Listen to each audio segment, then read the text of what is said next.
Check, check. Ladies and gentlemen, please rise and give our Avon a joint band as they display the Avon High School alma mater, conducted by our senior field commanders.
What a great day for week 2 of Ohio High School football here in Avon. TJ Downing and Jeff Tyler, man. We are here atop the press box, my man. I'll tell you what, the McKinley Bulldogs have traveled up here to take on a tough Avon Eagles team coached by Mike Elder. Antonio Hall, his boys, a handful of those Division I recruits. Jeff Tyler, I bring you in, my man, the play-by-play guy, rocking it for us on the YouTube channel. Shout out to everybody catching us live, streaming all over the world on the SMG Network YouTube channel. My man, Jeff, take it away. We have a great setting for high school football here tonight. Wow, it's gorgeous. I mean, yeah, folks, welcome to week 2 here, high school football. We're at the Mark Wahlberg Chevrolet Stadium. How cool is that? Here in Avon, Ohio, it's a muggy night. They got the Funky Bunch here? Yeah, they even said up there, it's just like Marky Mark.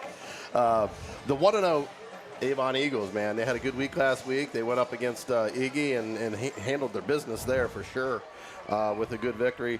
McKinley is also 1-0 as we follow them up the highway here to get to the stadium. They won last week, and a good one against Warren Harding at 26-19. So both teams coming off a good win with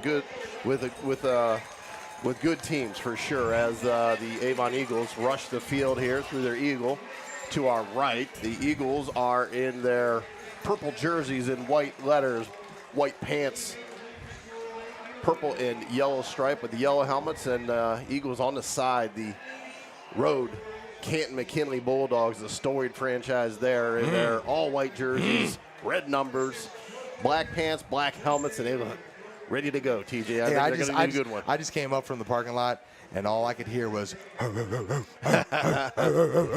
think a big Carlos McLean. I saw a little Garland Rivers action out there, man. I'll tell you what, they've traveled up here to see their road dogs come up here and take on a really good Avon team. Jeff, you know that. We've talked about this quarterback, who I believe is committed to Kent State. We got a big left tackle for the Eagles, whose brother was a stalwart on this line for Coach Mike Elder a few years back. You know, he's the lead dog up there. And you know what? This is a team that is not going to be afraid of that McKinley across that jersey. You know, it's this is game time, man. And I'll tell you what, this is a premier matchup in the state of Ohio for week 2. Yeah, I tell you, I don't think Avon's really intimidated by anybody. They've a storied franchise in their own right. They got 7 Final Four, been to the Final Four 7 times in football, and as they rush the field, going right to left here, yeah, I don't think the intimidation factor is there at all. They're not afraid of anyone. They have multiple good seasons. I had to go back quite a ways to find a season that wasn't something you can hang your hat on. And man, if they could just get past those Hobans and Maslins in the playoffs, they would be looking at a title. I knew your attention was going to start to go out west over there in Stark County. You know, obviously we've seen, and you and I have called Avon and Maslin games in the playoffs, deep in the playoffs, right? And that's kind of been that kryptonite, right? I mean, the Avon Eagles have had a great run over the last couple years with Coach Mike Elder, who's a Mount Union legend, one of those guys up in the trenches who just knows how to get it done. You see everybody rallying around him down there on the 25-yard line. But you know what? You talk about a big boy in the trenches, that's Antonio Hall. That was the guy I looked up to when I was growing up, man. I wanted to be Antonio Hall. You know, Stark County Player of the Year as a lineman, going on to Kentucky, playing some ball in the league, up in Canada, in the NFL. And you know what? McKinley, Canton City Schools, has always wanted a dog at the helm. And you got Antonio Hall. I cannot think of anybody else that resembles a dog more than Antonio Hall. Yeah, I mean, who else would you want from that school over the years with more success? I mean, Mike Doss comes to mind. There's a couple Slim others. Pickens outside of Antonio Hall. You know, he's right up there at the top for sure. But you brought up this quarterback for Avon, Nolan Good. He's 6'1", 200-pound senior, and like you said, he's committed to Kent State. But on the other side of the ball, TJ, you got Cam Montgomery, rolled in here from Texas. Good-looking football player. So we're going to get our eyes on him, at least for the first time this season. Didn't get a chance to see them in any kind of scrimmages for McKinley. Got some inside scoop, though, last night from some Maslin guys on this Avon team. Hey, bring the heat, man. Bring the heat. They are very high on this Avon team. They scrimmage them every year right before week 1, week 0, if you will, a scrimmage with Avon. And they were very, very high on Nolan Good, the receivers coach over there. You know who I'm talking about. Catfish Kale? Yes. Yeah, master fisherman. Very, very high on this quarterback and some other players. I mean, Avon's got a DB, Jacob Weatherspoon, who's going to the Ohio State University. So, starting DB, we'll see him a little bit on the offensive side as a wide receiver as well. But no lack of talent from either side on this field tonight. Doesn't this kind of feel weird, though, man? We're sitting here talking about the pass game, and, you know, we know what McKinley brings to the table. You got Nino Hill. You got Stephen Thomas. You got my man Jamar Johnson. Second team All-Ohio last year for the Glen Oak Golden Eagles. He's in that backfield. He's in that running back room. And we're sitting here talking about great quarterback play. At the end of the day, the run game, the pass game, doesn't do anything unless there's some boys up front that are going to get it done. Agree with that for sure. Don't forget about Dante McClellan over there on the linebacker core, headed over to Missouri, committed to them. So going to be a fun night, TJ. This 2 weeks in a row, we've seen high-level talent. That's what we've been looking to do here, is get some good matchups. As we got leather-on-leather kickoff here at Mark Wahlberg Stadium. It's a line drive down the middle, picked up, running to the left side. Made one guy miss, got into the seam there to the 33-yard line. So great field position for Avon out of the gate. Thanks for joining us, folks. This is brought to you tonight by Hilscher Clark Electric Company, our friends over there. By the end of the night, TJ and I sometimes have a debate. Sometimes it's obvious who's the Hilscher Clark Electric player of the game. Well, I'm just happy that we had a guy in the trenches last week. Yeah. Thursday night opener, Beautiful. my Fearless Falcon, your Fearless Falcon, Peter Snavely, defensive end, getting it done. And I'll tell you what, you look at some guys in the trenches, you know some things are going to happen up there. There's going to have to be some banging. But you mentioned it, Dante McClellan. He's that guy, man. I mean, you expect him to be all over the place for Chad Anderson and this McKinley defense. I mean, when you have high praise like what he's done, he's a banger. You're expecting that dude to get it done. I'm excited for this one. It almost feels like a playoff game, doesn't it, with this town on the field? Yes, it does. Quick pull back. Quick little screen to the right. Very successful. Took the first down. One play, one first down.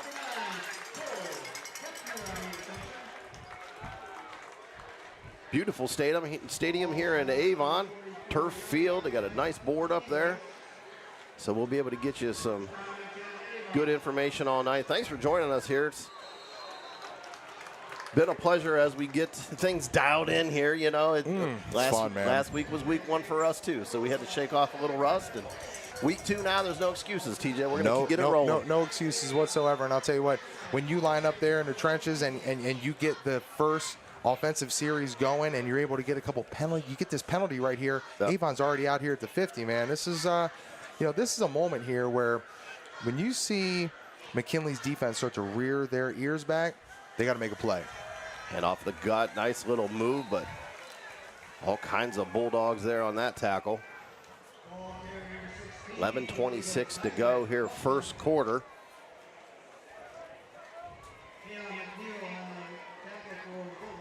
Well, I got a moment here. I do want to thank some of our sponsors, Walsh University, Drive Mine Group. I'm super excited about that, TJ, to be the voice of the Walsh Cavaliers for football now as well as basketball. That's going to be fun. Harding McKinley action last week. You're going to get a chance to see Dallas Jet kind of rocking his thing. And good ball here in the flats, and that's brought in. Matt Maxey, great reception there, just over the head, over the shoulder catch. Little a la pro baseball, if you will. Definitely a good turnout here, folks. Avon has 2 different student sections that are so full. And end zones here. TJ's running the video all night here. Well, I know they were giving me a little heat last week on it, man. I'll tell you what, I'm dialed in now, man. I got dialed in with this cannon, extra large. That's a back pass. I think it's a live ball, and they let it go. And I think it got out of bounds before he could get to it. Dangerous pass there, TJ. Yeah, I'll tell you one guy to keep your eye on, man. I know Dior Garner. We talk about big defensive lineman, offensive lineman for McKinley. He's one of those guys that's going to have to get it done. You know, you see already number 56, Zay Murray. He's stuck his nose in there. You see him. He sticks out. Number 56 in the middle of that defensive line for McKinley. He sticks out here ahead of this long second down play. And then I'll tell you what, man, keep your eye on this left tackle, number 73, Jeremiah Kelly, 6'3", 295, a senior. It's a big dude rocking there. We're going to see some battles. Another empty set here, bobbled all around and broken up before he could catch it. There's a step over there. 10:50 to go, first quarter.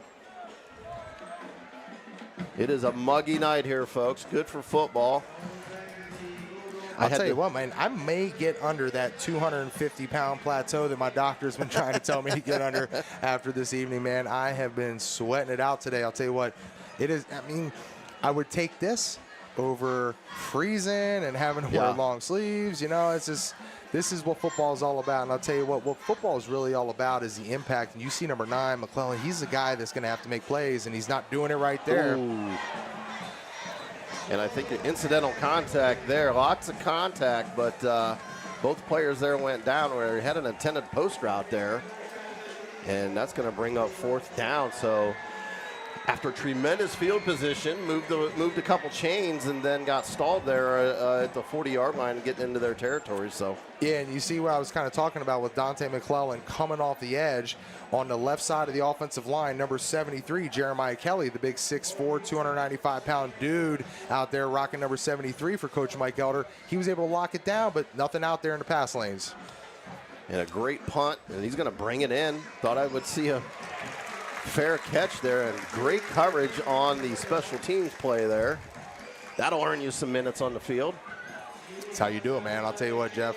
There's been so many guys, when you talk about like a deep running back room, if you're the guy sitting at number 3, well, you know what? You better be playing some special teams, man, to kind of stick out. And you know what? Everybody's going to have to get a blow every once in a while. It's all about when your number's called, when you get your opportunity. Are you prepared to take advantage of it? We're going to find out right now on this first series for the McKinley Bulldogs. 10:36 to go here in their own dead zone as McKinley's first possession. We're going to get a look at this QB for the first time, Cam Montgomery. I'm excited, man. Shotgun formation, 2 off the hip. Pulls it back. Oh, threw it back, and that's a live ball as well, but he brought it back in. 3 Eagles swarming and knocked him out of bounds for a loss of a couple.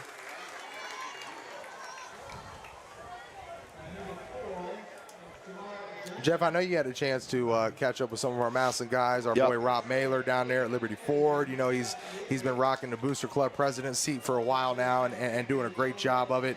You got a chance to talk to Catfish Cale Miller, the wide receivers coach, does a great job with his Get 6 training. He said, hey, I had a lot to say about this Avon team, but I'll tell you what, man, from what they saw in the scrimmage 4 or 5 weeks ago compared to what we're going to see right now, what is McKinley going to be able to do offensively against them? As the play comes there, I mean, first 2 out of the gate, not so good. I mean, not a ton of weaknesses on that Avon side. I mean, you know, there are some crazy guys like us up in the Cleveland market here that put some spreads on these games, and you know, Avon's definitely favored in this one by a couple. And it's not an easy trip. You and I just drove it up here. We went through a little bit of a monsoon as we got to Brecksville, and you know, you talk about bus legs. You talk about taking that quick trip up here week 2. It's hot out. You know, it's hot on the bus, no AC. Surprising to you that McKinley came out and threw the ball 2 times in a row, first and second down, with that stable of backs? They've got a great backfield. You would think they would want to establish that run early, especially, you know, being in their own, what I call the dead zone. I got to get that trademarked, I think, TJ. Another throw over, brought in 5 yards short of the first down, and it's going to be 3 and out for the Bulldogs. Great defensive stand there. Like you said, with 2 really good running backs, I'm surprised they aren't handing it off a little bit here early. So, how about Trevor Malley, the defensive back, the junior, 5'9", 165 pounds, sticking his nose in there, getting a play, making a play, you know, and really 3 and out for Avon to come out here and do that against this McKinley offense, who features guys like the 3 running backs we talked about and Keith Quincy. We haven't even gotten to him yet. Right. That's how you know. That's how you know you got some serious talent on the field. And a pre-snap penalty here. And it looks like it's going to be against McKinley. Delay game. Yeah, I'll tell you what, man, I had a chance to go down there into the parking lot before the game got started.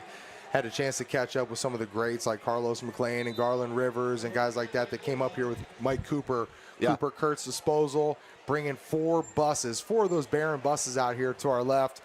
And the McKinley faithful, the pups, the dogs are in the house. But tell you what, right now, man, you just early on, when you get that feeling, you see the student section on both sides. You see how this Avon crowd is kind of filled in. They're confident, like you said, man. I mean, this is a group that they expect to win this game. Absolutely. You know, that's kind of that calm demeanor from the fans that we're seeing here, that they don't look worried at all. And after an below average punt there, the Avon's taken over in their territory right away. So it's always cool, TJ, when you see some folks that you know and can hang out with them a little bit there pre-game. And yeah, man. Shout out to all those people catching us, man. Over 100 people catching us on the live YouTube stream on the SMG Network. Appreciate all y'all catching us, man. And we're going to be here with you all the way through week 10 and into the playoffs.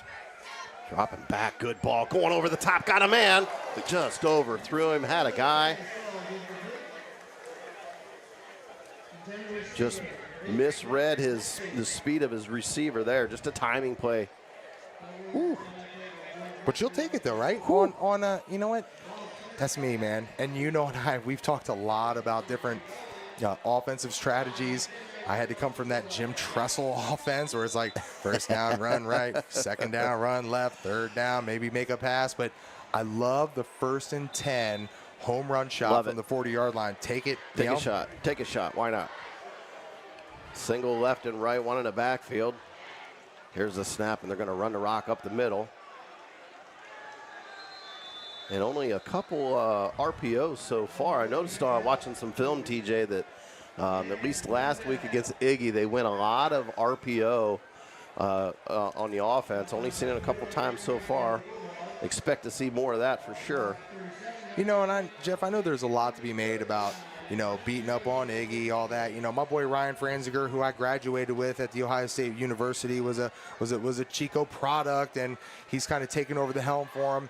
Ignatius is going to get back to where they're at. Yeah. They're always going to be a tough opponent, regardless. Dropping back all kinds of time, and that one's picked off in the middle. There's Dante. Dante McClellan rises up in the center, brings that one in, and you brought up Coach Tressel, as we always do.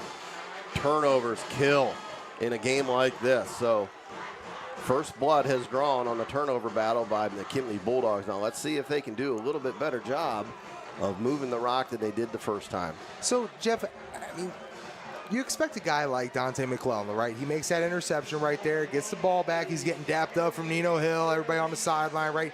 But when you're a guy, I mean, I took these expectations under my wing. Like, you're a Division I recruit for college.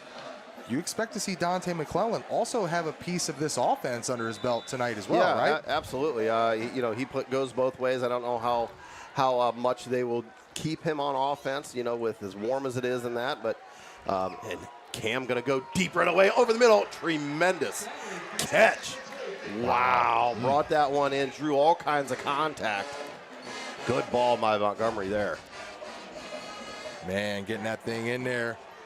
Old boy number 11, Keith Quincy. You know, he's a guy, this is his senior year. He's been doing this thing for 2-3 years now, kind of biding his time. Saw them go over there and win that Federal League championship or solidify that piece against Jackson last year. And Keith Quincy has been a part of this offense and a stable on this team for a while now.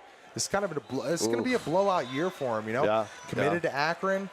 A lot of potential for him. And really, you know, for me, it kind of hits home, even though I'm not a skill guy. I wasn't a skill guy. I tried to think I was a skill guy, right? I look like a skill guy because I'm pretty. But you're skilled in the booth. Keith Quincy's a guy on his team that may get overshadowed at times. Right. You know, you got the things going on with Nino, and you got the new quarterback, and you got a Dior Garner. I mean, don't sleep on Keith. Good handoff and a great move. Made two guys miss spin move. Put his hand in the ground, kept it moving. Jamar Johnson, transfer from Glen Oak, was Glen Oak's leading rusher last year. And like you said, transferred over here with some really good talent and a great run. I think he might have, he looks a little more trim than last season, TJ. I don't know if he dropped some LBs there, but he looked really even more athletic than normal there. Well, Jeff, I think he really started to kind of feel himself last year, you know? I mean, I'm a Golden Eagle at heart, right? Yep. And for everybody listening, they're going to know, oh, TJ, go ahead and pump your Glen Oak Golden Eagles. But I struggled thinking why, after getting second-team All-Ohio, you weren't even a starter at the beginning of the year. You're backing up Avante Burt. Right. He gets injured against Hoover the night that I was inducted to the Hall of Fame over at Glen Oak. And Jamar came out, I think ripped off maybe 3-4 200-yard games. Yeah. But then you come over here to a deep room. I'll tell you what, he knows what he's capable of doing, man. He's confident in himself. Here's a 3rd and 1 play, and surprised they throw the rock and they complete it. And that's going to be a first down for McKinley. Great ball, great catch there. 1st and 10, 6:08 to go here, first quarter. Thanks for joining us. I'm Jeff Tyler. He's TJ Downing. We're on not only the Stark Media YouTube stream, we're also on TKDS as well. So partners with them again this year for the second year in a row. Been a great partnership for us. Yeah, for sure. We're excited too. We're going to be able to announce some things we're going to do in the playoffs with NFHS again, also the OHSAA with our friends at TKDS Sports out of Dayton. A lot of great things going on, man. High school football, you know, it's back. It's thriving. We got some great teams. Interested to see what these guys are going to do. Another handoff and another athletic move for Jamar Johnson as he tried to jump over him there. You know, you think about it, Jeff, like you can go from Nino to Jamar. Yep. Stephen Thomas. Like, right. They just come off the bench. Right. Fresh, right? Fresh legs is what it's all about, man. Like, well, on a night like tonight, as muggy as it is, we saw how many guys went down last week with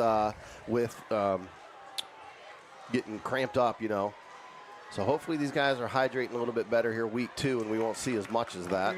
As get some hard, tough yardage there up the middle for Jamar Johnson. He's getting a lot of the carries so far.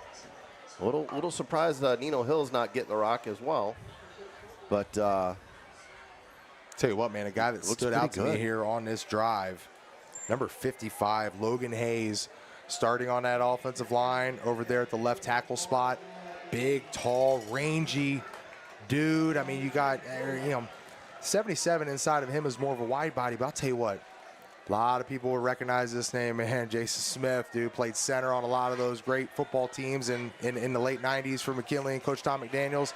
That left tackle is a good-looking dude right now for the Bulldogs. I always love the fact that you notice the big guys. And here's a nice fade ball in the middle of the end zone, knocked away, but there's a flag on the play. We'll see if it is on the defense. Really good ball there, TJ. Montgomery threw that where only his guy could get it. And, TJ, at this level, it's almost a smart play if you think you're beat there to tie the guy up and take the penalty. I mean, just take a shot. It's a no-brainer, right? Yep, take a shot. You at least if you get the home run shot, you get the one-on-one, you get the touchdown, it's all good. You love that. But I'll tell you what, worst case scenario, you have what happens right there. And, I mentioned what's going on over there at left tackle with Logan Hayes. But the dude to keep your eyes on, man, number 74 at right tackle. Big Braden Early. This is a guy that is a straight road grader. You see him right there, bodying up that linebacker. Great handoff, good cut back there. And got a few, going to be short of the first down. Nino Hill finally got the rock there. I can't even begin to tell you how cool of a matchup this is for me because of the guys at the helm. I talked to you about it in the open, man. Antonio Hall, a dude that I looked up to, one of my best friends. Mike Elder, what he did in the trenches in Division III college football, what he's done for this Avon program. It's a battle of offensive line coaches, man. It doesn't get any better than that, right? Well, not in your world. It doesn't get any better than that. This is Disneyland for me. I mean, Elder coming from an incredible program over there at Mount Union. Just if you know Mount Union, you know the story there. Lots of coaches come from that family, from that tree for sure. My word, man. 4:05 to go. First and goal on the 5-yard line for McKinley. Threatening to score on this really good drive, multi-play drive here on their second possession of the game. How about Dante sitting down to the right, wide side of the field on that hash mark? Mano. Yeah, I love that. That's gutsy, huh? Gonna go single coverage. Take my chances there, partner. Gonna go single coverage on a Missouri commit. Specialty is defense, but he's no slouch on the offensive side of the ball either. And Missouri, where he's headed, is no slouch either. They just knocked off our Ohio State Buckeyes last year. That one hurts. Inside handoff, a whole flock of Eagles on that tackle to stop that, to bring up second down now. So I just sat there and talked about how you got fresh legs coming into the ball game. Nino Hill gets a carry and really no production there going over the left-hand side. And what you and I saw was maybe just a gimme. I mean, you just take your shot. When you got Dante McClellan one-on-one, I'm looking at that all day long. The game of football is not rocket science, Jeff. the run opens up the pass, pass opens up the run, and when I get one-on-one shots with a Division I recruit, I'm taking it all day. I'm going to guess that's the call here. Nope, another handoff. Up the middle, ran hard north and south that time. You know, one thing we noticed last year with Nino Hill, he's an incredible athlete for sure. Didn't go north and south a lot. You saw him kind of dance a little bit in the pocket. I noticed on these couple first carries, he kind of did that against some inside info from some guys we know over at McKinley. Said he's doing a much better job just reading and going. So I think he went a little bit north and south there, better. But I think this early success in a running game with Jamar Johnson, I think that's the difference. He's just getting the rock and going north, no dancing. Too many athletes on the field to survey the field before you make a cut. You got to have that vision. So now, it says 2nd and 9. It should be 3rd down.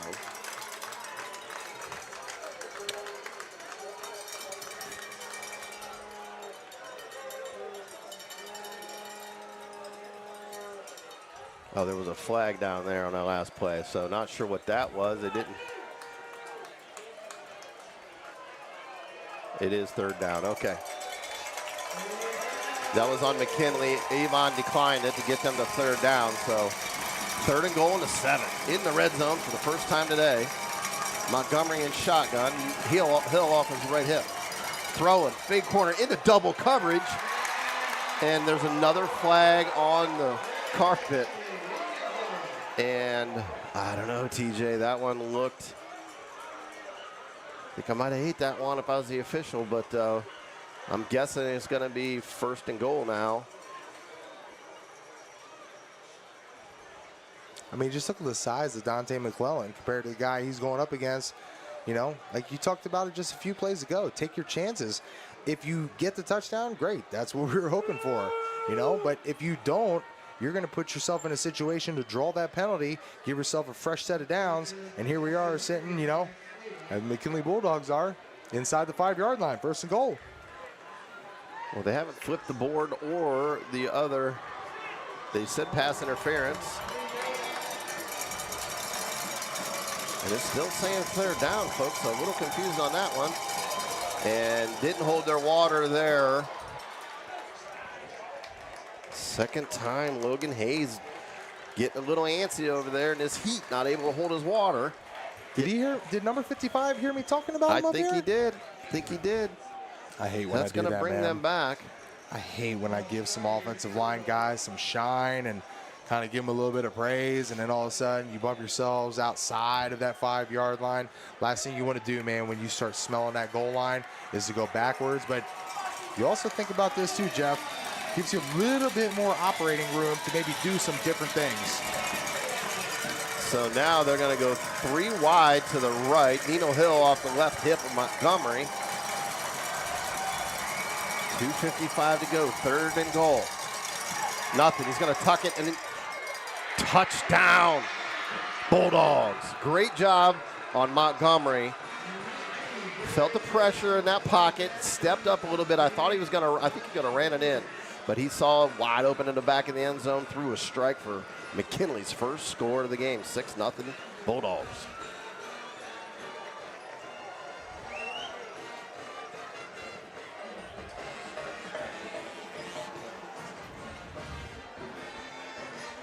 And they're going to go for 2 for a moment. First time getting my eyes on Josiah Saunders here is the field goal kicker.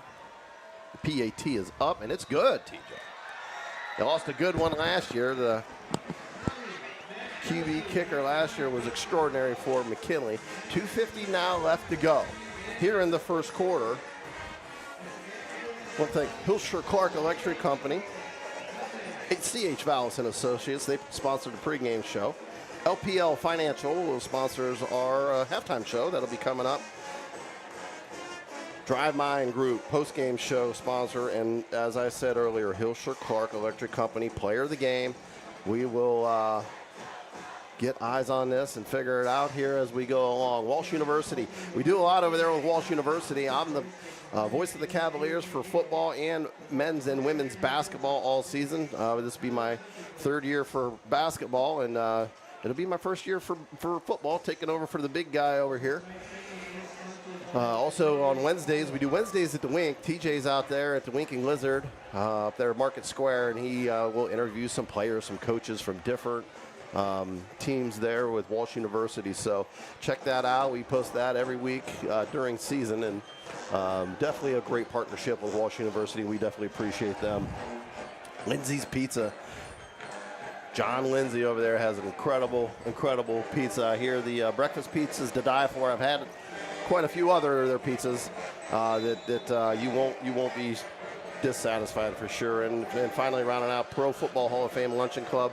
Check them out as well. We're going to be out there in a week from Monday, man. Coach Jim Tressel. Don't want to miss that one for sure. We're going to try to get him on the mic afterwards. Maybe do a little Q&A for us for our podcast as well that we're going to start going here pretty soon. You know what, we just locked something in last night, didn't we, Jeff? And we'll be back next Wednesday with our Rewind show. We're going to kind of start wrapping up and talking about what happened the previous week, get you ready for the following week. We'll be out at Nathan's Patio, man. Our guy Nate Milliman does such a great job, man. Love Nathan's Patio, all the food, the great specials they have, all the different activities they have with the karaoke. You got trivia, all that, man. Great spot right over there on 30th Street, man. Stop by and patronize them. Nate does a great job for the community, gives back. Big time. Sponsors all types of softball teams, different things with Kansas City sports and rec sports, and has always gotten behind our charity flag football tournament. So, you know what? When you get a chance, check out Nathan's Patio and check us out next Wednesday. We're going to have our first high school football show, Rewind show, that we will be launching to you live from there. And Avon comes out with an RPO. They're going to hand it off up the middle. Never got tackled, but forward progress was stopped, so they're going to call that one. Going to bring up 2nd down here now. Tyler Kaufman on the carry there. 2:27 to go here, first quarter.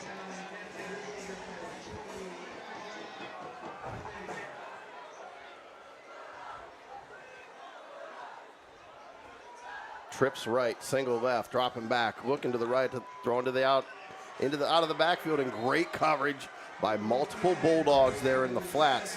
They sniffed that one out quick, and right now Avon's struggling moving the rock the last couple of possessions. Well, Jeff, I can tell you one thing, man.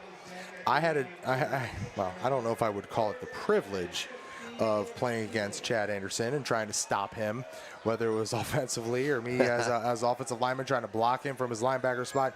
He's got his fingerprint on his defense. I know there have been some people who say, do this, do that, run this, run that scheme-wise, but the guy had led the SEC in tackles as a sophomore. He knows what he's doing. And you can kind of see that here right now, man. I mean, and early this year, you know, week 1, you know, it's never easy playing Warren Harding when that's been a long-standing rivalry for you, right? Right. It's a good opener. It's a great opener. Absolutely. It's not some cupcake warm-up, toss-up that you're just expecting to win by 3 or 4 touchdowns, and they banged a little bit. And I'll tell you what, Chad Anderson has just continued to fit in and mold and do what he does best, and that's why him and Antonio Hall kind of click and they're on the same page. And that last play was a completion there in the flats, short of the first down. It looked like he stretched the football out to get it, but they're going to go for this on 4th and 1 and going to run right up the middle, and they got stuffed. Guess who's in there? Number 9, Dante McClellan. Real interesting what they do with Dante. They'll put him in there on the line. They'll move him out on coverage, move him all over the place when you're an athlete like that. Headed to the Miz. I mean, you just look at his body type. You see the way he's kind of his stance out there defensively. At the next level, does he high side as a safety? Right. Is his upside as a outside linebacker? Right. Do you put a little weight on him? I mean, tell you what, you talked about him, man. As an athlete, the guy can do a lot of different things, man. Call him that jack, call him that rover, and just let him do his thing. Cam stepping up, throwing a deep ball wide open. Caught, able to keep his feet, made one guy miss. Ooh. Touchdown. Canton McKinley coming out, firing. Wow.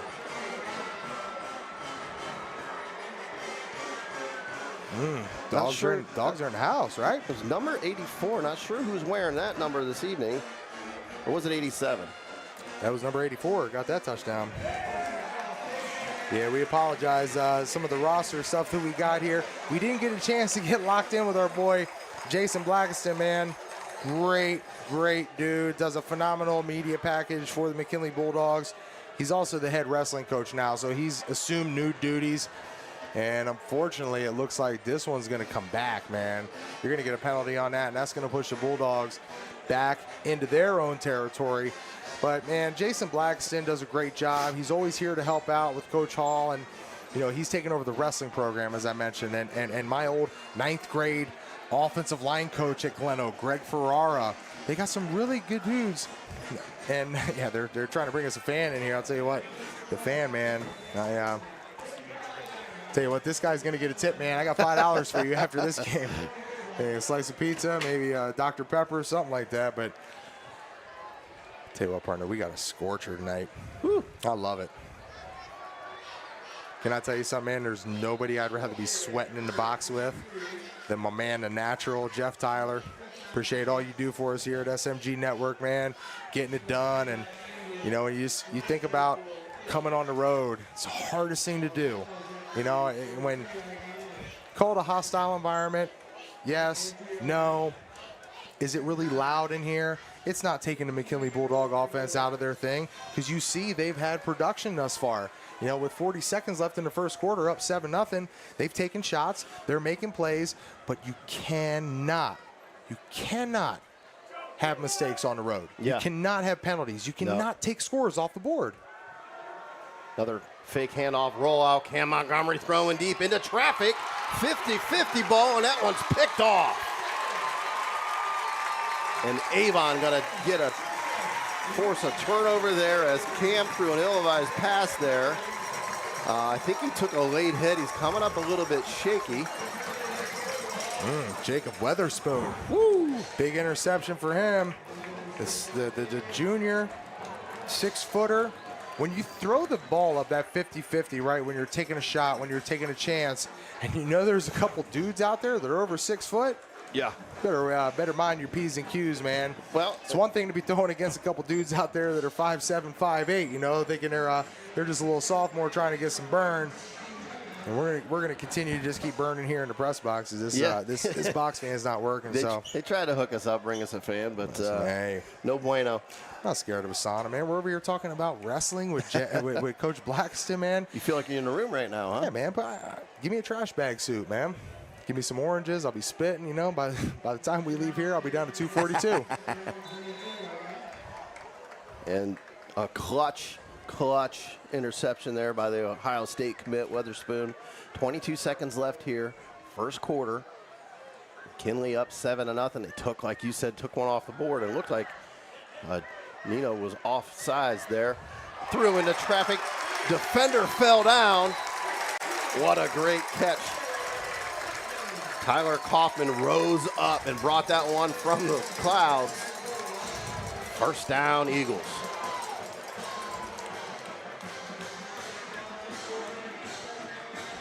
Clock stops as the ball resets. 14 seconds left here in the first quarter. Avon looks like they're getting a groove on now. Here's the snap, dropping back, rolling right, all kinds of pressure, going deep over the top, threw into traffic, got knocked around. Ooh, looked like good coverage there. They're calling it tight tonight, TJ, they call. Got in there just a hair early. Looked like good coverage. I don't know. It did, man. You know, I come from that we'll call it a pickup basketball game down at Olop, down there on the playground, right? Call your own foul. You know, let the dudes play, man. Don't, you know, just if there's going to be hand fighting, there's going to be some hand combatives. Dudes are going to be swatting, trying to make plays, trying to gain position, trying to jockey for it. We've seen a couple here early on quite a few flags here early on in this first quarter with 8 seconds left that, I choose to let them play, but you know what? That's why I'm not wearing the black and white stripes down there, man. That's why I'm up here with you and talking smack about it. Possibly, did they pick the flag up, TJ? Because they moved the ball back. Oh, I see. They're setting it so they can walk it off. 8 seconds left here in the first quarter. You know, TJ, once you set the precedent down here, calling tight coverage, you're stuck in that the game. You got to call it that way. You have to. Yeah. Right? Or else you're going to be considered suspect. Or as my little 6-year-old daughter in first grade tells me, sus. You're going to be sus if you don't call it that way the whole night. Yeah. Call it straight the whole time. If you're going to call it ticky tacky, if you're going to let a little hand fighting go on, let it fight. But outside of that, keep it straight, keep it fair all the way on both sides. Nolan good getting the signal from the sideline here. He's got trips right, single left. Here's a snap, RPO, and he's going to hand it off. And he got swarmed again. Boy, that defensive line is coming up huge for the Bulldogs. And it looks like we're going to have our first time out of the ball game here. Oh, I'm sorry, end of the first quarter. We're going to flip the field, do it again. Great first quarter, TJ. A lot of folks down by our way said they thought McKinley's going to struggle with Avon. They come up here, put 7 on them. First quarter, got a lead. Let's see if that defense can step up again like they did in the last couple possessions. You know, TJ, back to, you talked about the officiating. I went to Glen Oak freshman game last night against Massillon, and gosh, it was one of the longest 9-minute quarter games I've ever seen. There was flags almost every possession. It was almost a 3-hour game. It really just kind of ruins the flow and the rhythm of the game. Now, I get it. If it's something blatant, if it's there, you got to do it, right? But sometimes a guy's hand gets caught on the outside of a shoulder pad of a defensive guy, and you know what?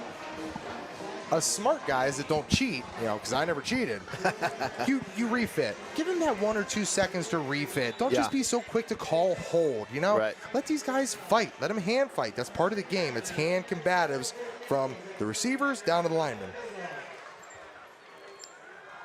Avon back with the ball. Oh, great coverage sack there.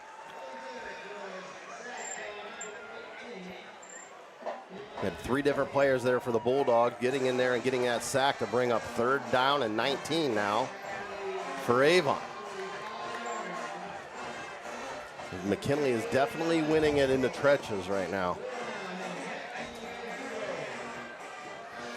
Yeah, and I believe that was Kayvon McNeil who was able to make that play. The senior, rocking number 18, playing over top of the guard and center, and you know that McNeil name, Sincere McNeil. We're expecting big things out of him. D1 college athlete, getting it done. See some production out there. Kayvon, it's his turn. You see him almost jump right there, but he didn't cross the neutral zone. So hopefully, we're going to see Coach Mike Elder burn a timeout. Wants to talk it over. Gives us a moment here to thank a few folks. Cackley Insurance.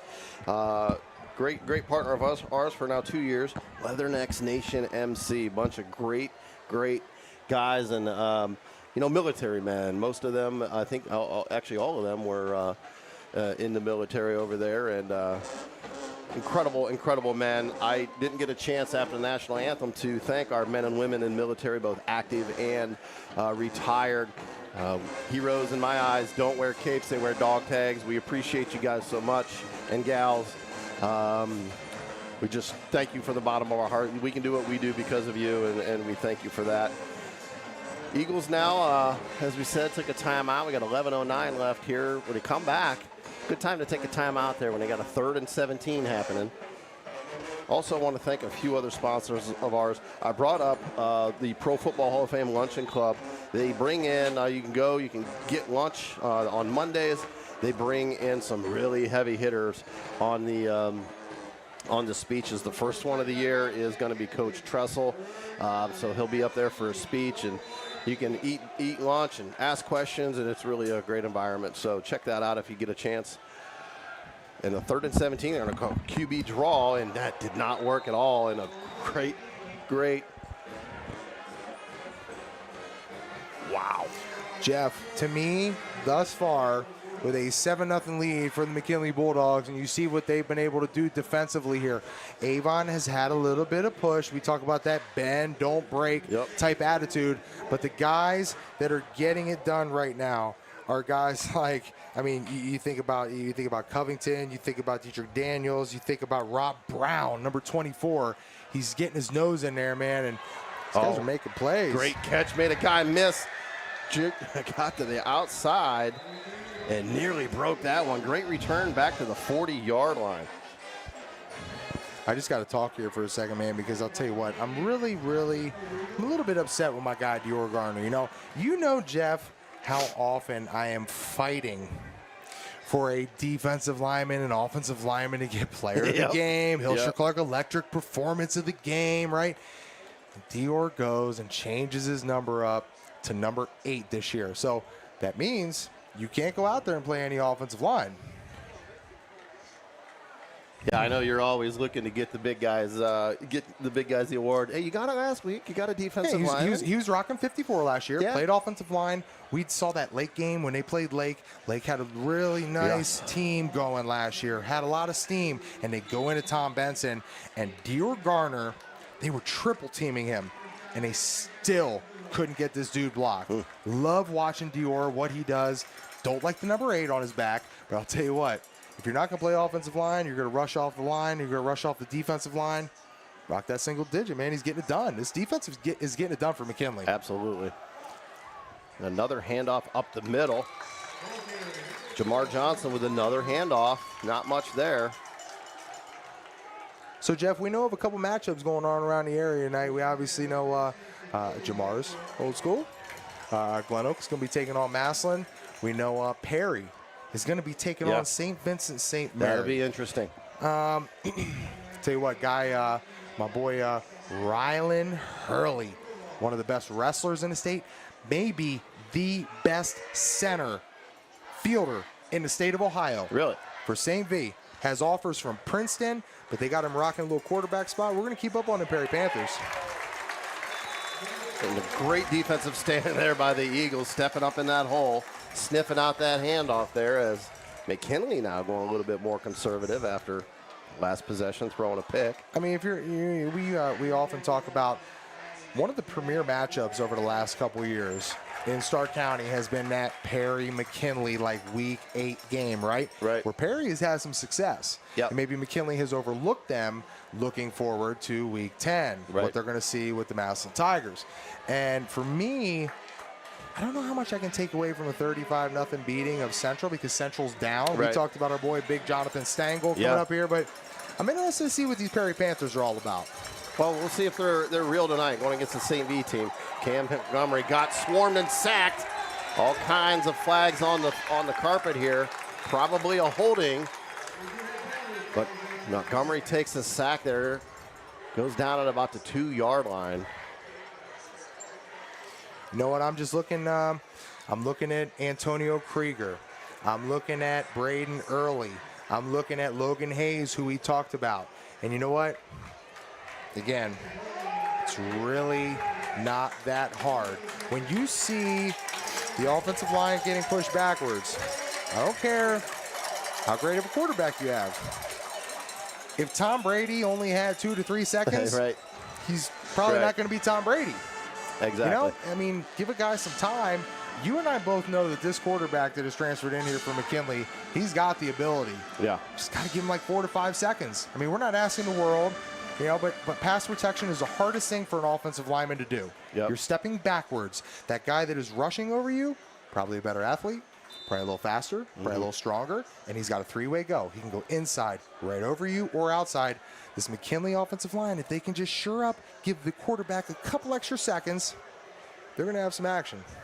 The punter got off a good one there as his heels were on nearly the back.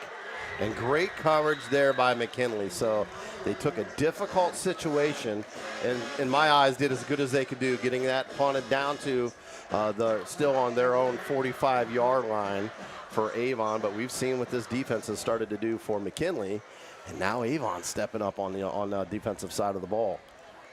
Yeah, this is gonna be the test right here for the McKinley defense, right? It's one thing to be able to start working against an offense when they're on their own side of the field. Now Avon Yep. starting at their 44-yard line, coming downhill. We're going to find out really what guys like Dior Garner, you look at number 44, Colin Hinkle, coming off that right tackle. Looking at him rushing there, you got to get some pressure. RPO going to throw it a little bit low, and it skipped in there, so that's going to be an incomplete pass.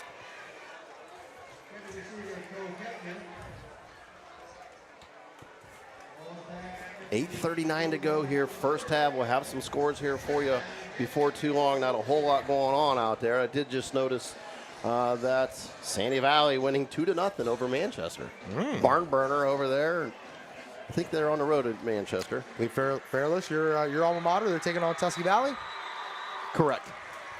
Correct. I don't see a score on that one yet. We got folks all over the place at games, so we'll be giving you updates as we get them throughout the night. Halftime for sure. Jeff, we really didn't get a chance to mention it last week. You can never, ever, ever underestimate and downplay the things that happen in life. Shout out to our people down there at Tusky Valley, what they had to deal with last year. You know what? We're always with you. You're always in our thoughts and prayers. Hope every one of you know that. And the RPO made a good decision, but fell on the carpet there. Got back to still short of the original line of scrimmage. Going to bring up third down.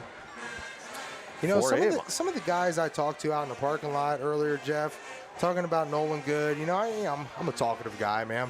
I got a little bit of charisma, a little personality, so I just grab a little Avon Eagle here and there. When I see that purple and gold, man, it kind of reminds me of those Jackson Polar Bears. So I like to grab them and just kind of wrestle them a little bit. But they talk about Nolan Good, like, committed to Kent State, but they think there's a bigger upside to him. I don't know if I've seen it thus far. Still early. It's looking accurate thus far, but like you said, steps back. And on cue, TJ, he says, I can go bigger if I want.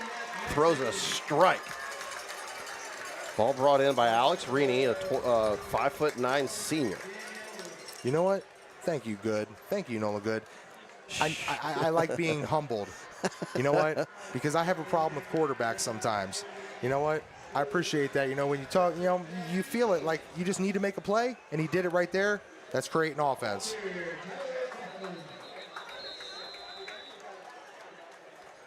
$7:32 to go here, second quarter. Pretty cool addition to our video here this year where we've got the score up for you as we go. And the ticker tape as well. That's pretty sweet. Just trying to always do a little something extra, Got to keep up with the Joneses over here. Got our guy Josh over there from the Kent Repository, does a great job, and it's just fun to be able to bring something to the consumer that makes them happy. Another great read by Good there. Throws another strike over the middle to Matt Maxey. We want to make mention, too, that it looks like you got about 140 people watching here right now on our live YouTube feed. Anybody has any questions? Anybody wants to chop anything up here as halftime's coming up, about 6:50 left here in the second quarter. Shoot us over some messages, man. Let's get into it. I'll tell you what, TJ. Look at my man Dior. Look just at Dior. Dragging him. Yoking just up number dragging 7. a guy. Say, come on, man. Get over here, Quinshawn Junkins, man. Queontae Smith, the sophomore. Dude, when Dior Garner gets his hands on you, he's got offers. I've seen all of the Macs are on him. Buffalo, Bowling Green, all the way through Ball State, and he's got a Texas Tech offer. Boy, that was some tough yards there. I personally wondered after watching him last year, and maybe that's why the number 8 bothers me, is Dior Garner's upside in college football. He's a Division I college football player, but is the upside more on the offensive line or the defensive line? Yeah. I mean, he got strong hands. Obviously, you see him making plays there at the line of scrimmage. What I talked about the late game last year, I think that was in like week 7 or something, over there at Tom Benson. 3 guys trying to block him. Yeah. That screams defensive lineman. Well, right? what's amazing about these college coaches is, you know, they recruit athletes, I think, a lot of times before position, you know. And a great fade in the corner that's going to tie it up, or at least make it 7-6, assuming the PAT. Great throw and catch over the top. Cole Kepner brought that one in. And as soon as you question my man, Nolan Good said, I'm going to throw 4 strikes and get my team back square with these aggressive Bulldogs. Slapped him on the headset, ready to switch. Man, he turned it up on the offense. We got a lefty there. Owen Warwick on the kick here. Down the middle. He's one of their 16 returning lettermen from last year. And this one's knotted up. We've got a good one here, folks.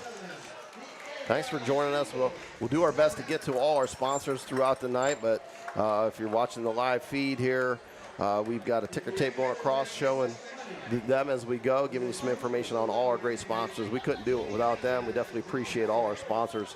Quite a few, and they're growing every year. One we didn't forget about, or forgot about, I want to bring up now is Milano Family Chiropractic and Wellness. Call my guy, Rocco, over there, 330-705-0209, right there in that Building Village area. Rocco, man, he's put my whole family back together at times. He's definitely put me back together. Amazing.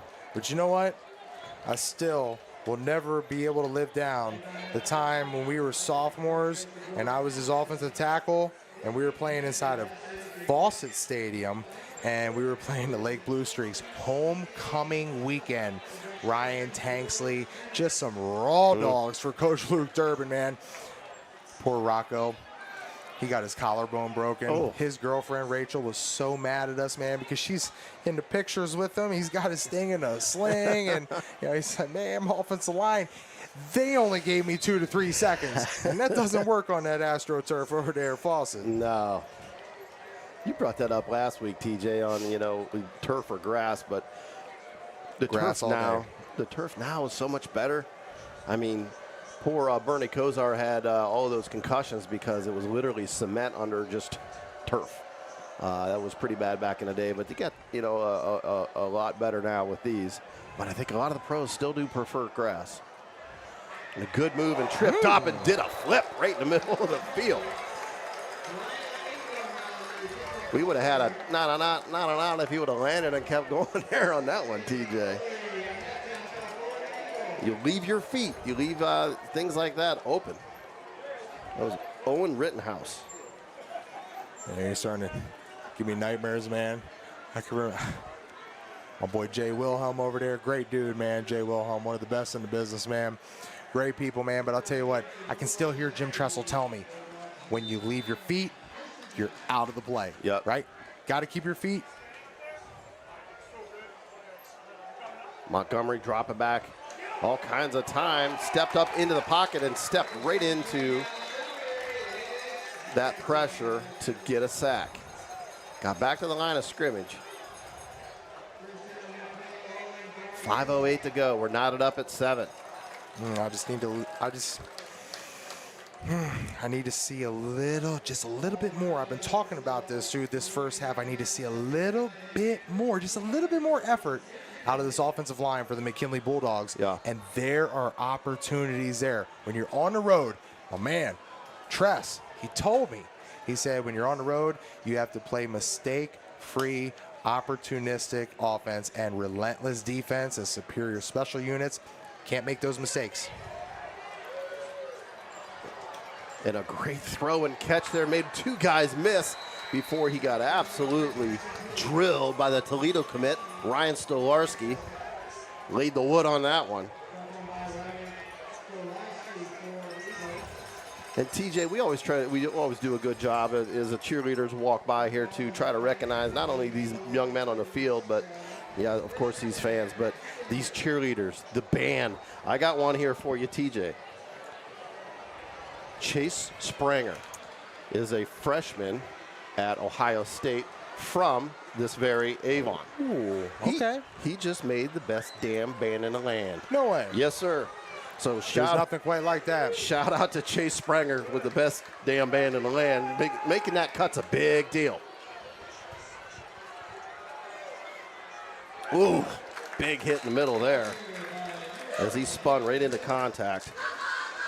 Yeah, you see those girls going after it there. Man, I'll tell you what. You know I love me some cheerleaders, man. You know, it's a big part of the deal. Yep. When we talk about Script, Ohio, the things that go on with the band, it's the special part of the game outside of the special part of the game, right? Which is the offense and the defense, and we got an injury down there on the field. Not sure if it's just a cramp, but I'll tell you what, Jeff, we have, without a doubt, some of the best bands in all of the land out of Stark County. You think about the Purple Army over there at Jackson. Yep. Think about what these McKinley Bulldogs do. Had a chance to get them. We'll shoot a little shot on them here in the back of the end zone because we know we're going to get them here as we get close to halftime. Had a chance to get them last year after they beat Lake in Tom Benson. You know, they're always snapping on the snare, getting a little bit of that drum, throw the tuba on there, give me a little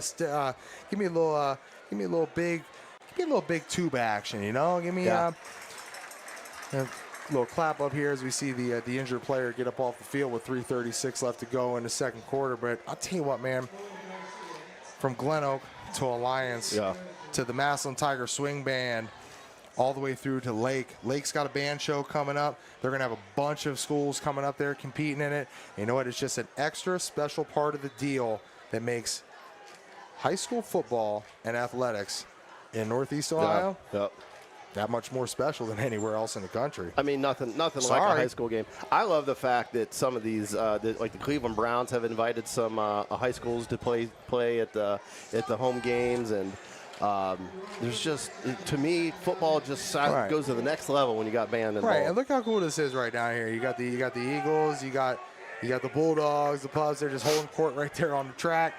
7-laner, and they're having fun. That is some cool stuff right there. All we know is what's coming up here on 2nd and 10. Great throw and catch there, but got even better coverage. I don't think I've ever seen that with the cheerleaders, TJ. That was pretty cool. They were all in such sync. I didn't even realize that it was both schools doing that together. Pretty sweet. 3:02 to go here. You know, I recognize that stuff, you know. Yeah. It kind of sticks out to me, man. You know. I got the eye for that thing. Yeah, I just, you know, I feel like offensively for McKinley, you have not been able to find the perfect flow from Nino, Stephen Thomas, to Jamar Johnson. Yeah. And then you're trying to squeak it in over here to Keith. Oh, big sack there up the middle. Nobody blocked on that one. And TJ, I know you'd like to see this. Antonio Krieger is going off on his offensive lineman. Not happy. Yeah, man. I mean, he's expected to be a leader. Yep. I talked about him. I talked about Braden Early. These are guys that, you know, last year had a chance to watch them kind of develop and come into their own. It's your team now. Yeah. And I'm not going to sit here and mince words. I don't care how many Division I recruits you have at the skill position. When you're an offensive lineman and you're a senior, it's your team. Get it done. And a really good, timely punt for McKinley to boom that one down there and get a McKinley roll all the way down to the 25. That's a great quick change of field possession, man. What did you say last week? If you win the field position game, it's about an 80%? Nah, I think I was talking about that dude who said the punt was the most important play in the game. Oh, that guy. I don't know. That guy. TJ mentioned if you got any questions for us, pop them into the feed there. If you want us to ask Coach Trussell anything here come next week, let us know that as well. Hopefully we're going to get his ear for an extra 15, 20 minutes after. He's got a great little podcast he does now. Just going to say, you know, that he had Coach Day on. He had a couple other people. He had Clarette was on as well. I think he probably just recorded one of his daily phone calls that he has with Coach Ryan Day, because every time I talk to Coach Truss, he's like, oh, I talked to Coach Day today, and, you know, QB draw there. Looks like some great moves. I was watching, I was TJ Downing for a minute and was caught up watching that battle of the offensive line there. Great moves. They're good moves coming from number 5, Mr. Good. And, you know, you got 2 timeouts left in your pocket, $1:30 remaining here in the second quarter, tie ball game. I want to see some aggressive offense from Coach Mike Elder. Dropping back all kinds of time through. A delay pattern over the middle, got a first down and a lot more, and barely got to the out-of-bounds line there in the open field. Great pass and catch there. Grant Barr brought it in on that reception, moved the ball, moved the chains, and stopped the clock. 1:18 to go.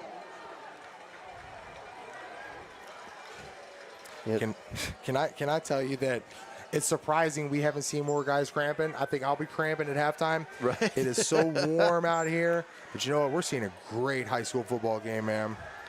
Great swim move there on the line, and they are going to get him for holding on that one.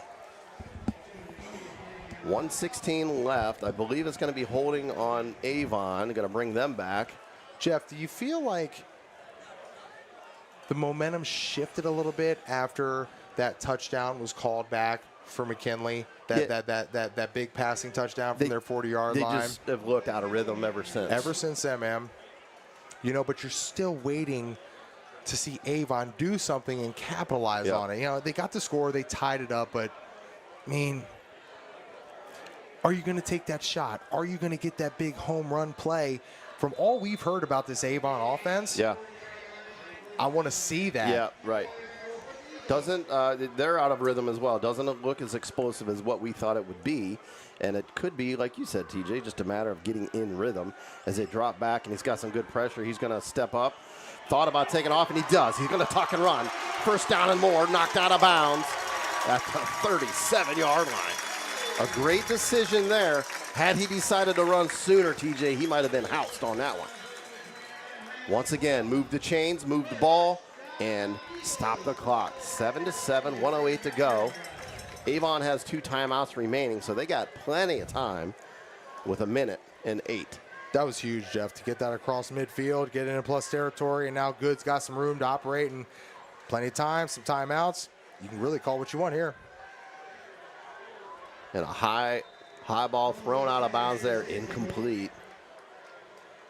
And I don't know, TJ, that QB draw has been working more than once. Well, I mean, if he's going to plan on going to Kent State, you got to fit into there to. I'm gonna give you guys all our 200+ people that are watching us on our live YouTube stream. Hopefully, my North Canton folk, my Greentown folk are out there listening. Little a la Joey Dalpra, give you a little Julian Edelman, a little Josh Cribbs. I mean, he is a nice little running quarterback, man. You got to love it. 104 dropping, throwing it deep over top. Got a man. One-hand catch.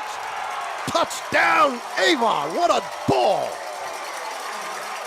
Grant Barr had his left hand tied up, went up with one hand and brought that rock in for 6. Woo. And as soon as we started talking about, Avon's going to pay us to come up here and talk about their quarterback a little bit, and he just get a little bit better, and then he's throwing dimes like that. Of course, if they want to pay me to talk smack about their quarterback, I'll come up here and do that all day long. I mean, $15 an hour, I could pump some sour cream at Taco Bell. Whew.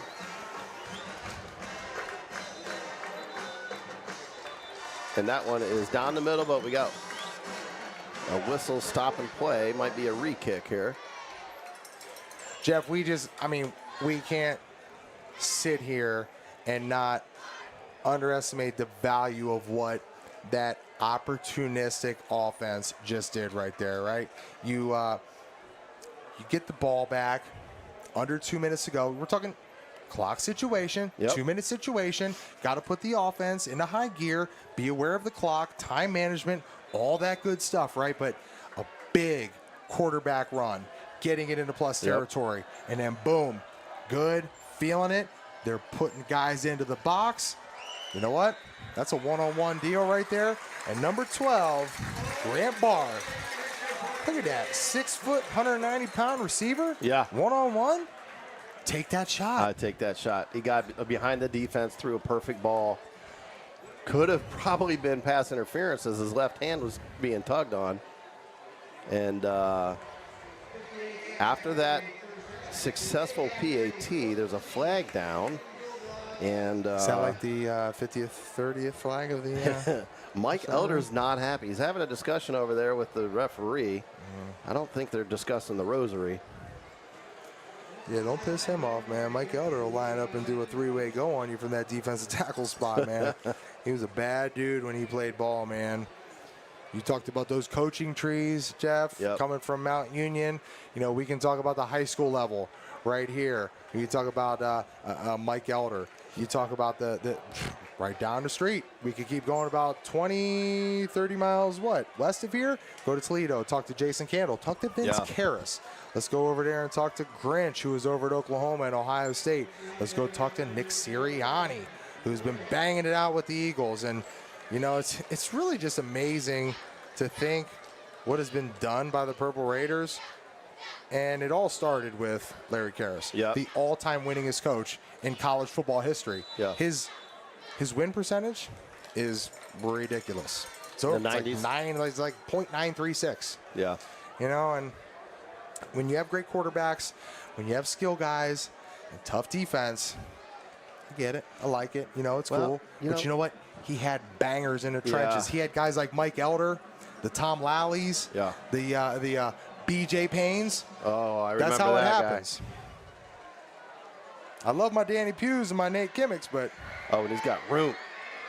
Got brought down though at the 27-yard line. TJ, they got at least 2 timeouts. McKinley has all 3 timeouts left with 52 seconds. That is a lot of time, folks.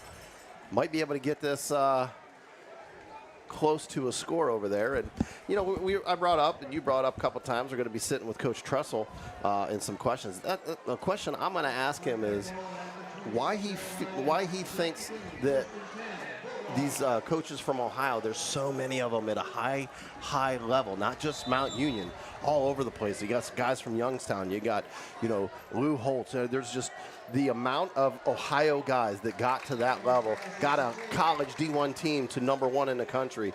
It's just off the charts. And is there something in the water here in Ohio?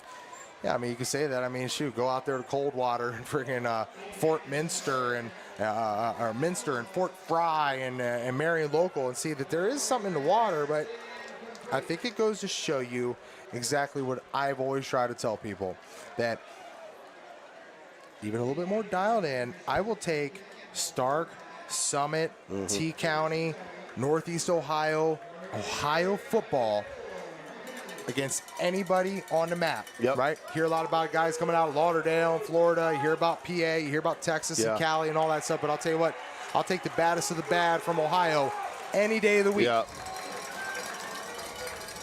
Well, and I tell you, with you know, some of the traveling our local Massillon Tigers are doing. They faced off last week against a team from London, and proven that we've got some Ohio teams here that can get it done. And you know, the game last week, TJ, the Dalton Bulldogs, it's a small school, had their best season in history. They lost 2 games, and they were to the Division 6 and Division 7 state champions. So it's just impressive to see the level of football and the love of football. You heard it last night sitting with my wife, how much she loves football. And there you go. Part of that, he wasn't a Mount Union graduate, but he was a Mount Union Purple Raider for a little bit. Yeah. Tiger Laverty. Yep. He's got 7 state championships up there at Kirtland. How about what his boy did last week, winning that Hilsher Clark Electric Player of the Game? 341 on the ground, played a little QB, played a little running back, and he was the difference maker. Now, I'll tell you what, I like Coach Ray Leak. I like what Coach Leak is doing. You know, it's hard to lose a guy like Brock Dial. Yeah. You know, and now, you know, there's a chance that Dalton and Kirtland could see each other in the playoffs. That's kind of cool, you know. It was a 14-7 game last year. You know, it was tight in the second half. It wasn't in the first half, but you got to love the fight, man. I'll tell you what, small school, big school, old school, new school, need to learn some. Montgomery drops back. He's going to tuck and run. He's got a little bit of room. And another flag on the ground in the area of holding. Didn't need to do that as Montgomery was already out and gone. Shot out of a cannon from that quarterback position, but this one's going to come back. Remind me, Louisville is playing Alliance tonight? Yes. I believe that game is 14-7 at the half. It was 14-0. Louisville was losing, and with 3 minutes left to go in the half, Coach Kappas, another Mount Union guy, back over there at Louisville. The year before he comes back to Louisville was FCS Offensive Coordinator of the Year. That's in the country. Wow. Down there at Austin Peay. You know, there's another guy, Kappas, Coach Jeff Dart, what these guys do, man. And I'll tell you what, I'm interested to see what Coach Kappas can do over there at Louisville, man. Try and bring him back, get something going. Well, that community is our diehards, like many around here. But you know, you go to that game and they really run it well. Thrown over and almost picked off right in the breadbasket. Had that one, could have brought that one in and ended this run. But nonetheless, it's going to be 4th and 14 with 17 seconds to go here, first half. Now, Jeff, you get in a position right here where this is scary, right? You're going to have number 22 for the Eagles. You looking at my guy, Ben Jordanic, the sophomore. He's going to be sitting there at the 48. He's got another guy sitting there, number 15, Alex Rivera. He's going to be sitting there at the 50. You have an opportunity playing a little safe punt, 1 timeout left, 17 seconds, get a decent little return. First thing you got to do is catch this ball. Don't let it land. He calls for a fair catch, and they're going to take over at the 46-yard line. They got 10 seconds. So I apologize. That was Aiden Conley that was back there who got that fair catch you talked about, Jeff. And, I mean, come on now. You're up 14-7 at home, right? I don't take two shots. Correct me if I'm wrong here. Avon kicked off, right? McKinley got the ball first? No. Avon got the ball first. So McKinley's going to get the ball to start the second half. Correct. But you got a timeout, 10 seconds, 1st and 10 from your own 47. Right here, take the big shot. Yeah. See if you can get to, let's call it the 20, 25. Get up there, clock it. Yep. Take a shot, man. That's opportunistic football right there. Absolutely. They do have a timeout left. McKinley still has their 3. TJ, is that a good sign whenever you go in the locker room not using any timeouts? Is that where a coach is looking at it and he's okay with the flow of what's going on, decides not to take it? And a wide open Eagle over there, and they got half of it back right there, all the way down to the 30-yard line. And he clocks it himself. Grant Barr again. I got an early nominee for Hilshire Clark. You know, man, I've never had anybody ask me that question before, Jeff. I've never once been in a locker room at halftime where it was brought up, we still had all of our 3 timeouts from the first half. I never had that brought up before. I never had anybody ask me that. That's an interesting question. And you know what? Well, you know, I compare it to this, TJ. Time and place, right? Time and place. I'm you know, a baseball guy from the beginning, coached for many, many years, pitching specialist, if you will, to, you know, how to work my pitchers. And there were so many times where I would see my guy on the mound, see him pitching, see him struggling, and then you start thinking, hey, do I need to go have a conversation with him here? I'll get back to that in a moment as we look at this final play of the first half. And there's must be a legal motion there because it is. Penalty there, legal motion on Avon. But, you know, I would have assistant coaches look at me and say, hey, go talk to him, go talk to him. And they knew after a little while that I knew what I was doing with, hey, my guy doesn't look tired. My guy is struggling a little bit. Mm-hmm. Here's a situation where it's not going to hurt us to let me watch him try to work through this. Give him a little bit of coaching from the sideline, see how he works out of this situation, because you never know when you're in a huge game and you're going to need that. So I looked at it as saying, hey, this kid can have some confidence. Now I can pull that out of him next time it's needed down the road when, hey, you just did it. You can do it again. So that's my comparison. 5 seconds left here. Final play of the first half. Avon up and all kinds of pressure. He got swarmed and took too long to go down, and that's going to be the first half assuming there's nothing on the floor carpet here, and there's not. What a great first half. Everything we hoped for with that hour and 20-minute drive up here, TJ. 14-7, Avon at half. We'll get you some other scores here right before we go into halftime, and then we will let the bands take over. Jeff, let me give you a little story on the backside of what you just mentioned right there. You know, when you talk about building confidence for somebody, as we see the McKinley Bulldog Marching Band coming out onto the field, for me, I can remember as a junior when I first started coming into my own as a player in the Federal League. You know, I'm being coached by Jack Rose. You know, we lost to Jackson.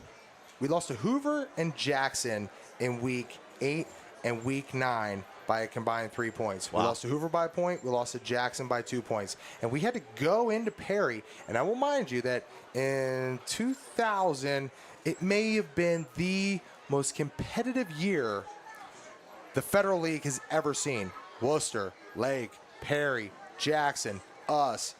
I mean, everybody qualified. Yeah. Hoover, we all qualified, right? And that's back in the day when you had to get computer points to qualify. Yeah, right. You had to make a top 8. So talk about computer points, partner. So we lose those 2 games, right? We beat McKinley. I talk about my boy Chad Anderson. All my Chad Anderson fans out there, hang on real quick because the old boy got stuck on the goal line. It was 0-0 at the end of 4 quarters in Fawcett. Wow. And we ended up winning 7-0. We scored a touchdown in the first part of overtime, and Chad got the handoff in the second in McKinley's portion of overtime, and we were able to cause them to fumble. We win 7-0. It's the first time we beat McKinley in like 15 years at Glen Oak. That's a big deal, right? Yeah. And so for me, and McKinley wasn't in the Federal League at that time, but for me, you know, we go in there and we lose those tight games to Hoover and Jackson. We had to go into Perry and beat Coach Wakefield's Wing T? Boo wing T offense, right? With Zach Slates and Eric Heinzer, player of the year, all that stuff, right? We had to go in there, and you know what? They grew that grass out like a foot long to slow down D. Fox, Greg Williams. Yeah. You know, I wasn't even fast, but they were trying to slow me down. I don't know what they were thinking, but, man, at the end of the first half, it was 0-0, and I can remember coming off the field, going into the locker room in Perry High School, and I'm crying, bawling my eyes out. 6'4", 275-pound dude. I can't do squat. I can't block any of the linebackers like Heinzer. I can't make any plays on defense because I'm now starting at defensive end. You know what? I'm sitting there crying coming off the field at halftime. You know what? Jack Rose, great coach, puts his arm around me, and he was a raw. If anybody knows Jack Rose out there, that's a raw dog right there. I'll tell you what, that's one dude, man, that's a bad dude, right? Yeah. And he knew how to handle me. He put his arm around me. He's like, what's going on, big fella? You know, talk to me, right? Yeah. You're crying. Like, what's going on? I'm like, I feel like I'm in cement boots. There's nothing I can do. I'm like stuck. Nothing is going my way. And he had the perfect calming speech. Can't tell you a word he said. Yeah. But I stopped crying. Yeah. And you know what? Second half, I went out, had 2 sacks. We win 14-0. Greg Williams had like 200 yards on the ground. We beat the undefeated Perry Panthers to qualify for the playoffs. Wow. And that was the first time in like 13 years that Glen Oak had qualified for the playoffs. So yeah. It shows you those computer points. Just a small little speech. Yep. Maybe all it takes Yeah. to get you in. Now we got 16 teams getting in. A Yeah. little different. Coaching matters, right? We hit you with some scores before we take a break here. We got Canton South down 17-3 against Dover, so Dover leading that one. Minerva 0, Crestwood 16, Boardman 0, Lake 21. Fairless Falcons up 21-7.5 over Tusky Valley. Northwest Indians 14, Marlington Dukes 7. As you know here, Avon is up 14-7 at half on McKinley. Hoover Vikings 7, Hudson 0. The Tuslaw Mustangs are getting it together over there. They've had a little rough go of it as of last season and late, but they're up 21-0 against Chippewa Chips. Sandy Valley, Manchester 7-2, winning that one. Norwayne 25, Canton Central Catholic 7. Perry Panthers on the road against St. Vincent St. Mary, winning 14-rip on the road. East Canton tied up with United, 21-all. Let's see here, folks. Almost there. The Massillon Tigers, as we kind of expected, up 31-0 over the Golden Eagles. Let me see here. Chagrin Falls 7, East 0, and Alliance 14 over Louisville Leopards 7. Those are all scores at half. We're going to let you enjoy some more of the band here, and we will be right back.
And welcome back here to the broadcast here in Avon, Ohio at Mark Wahlberg Chevrolet Stadium as Avon has the lead early, 14-7 at halftime on the McKinley Bulldogs.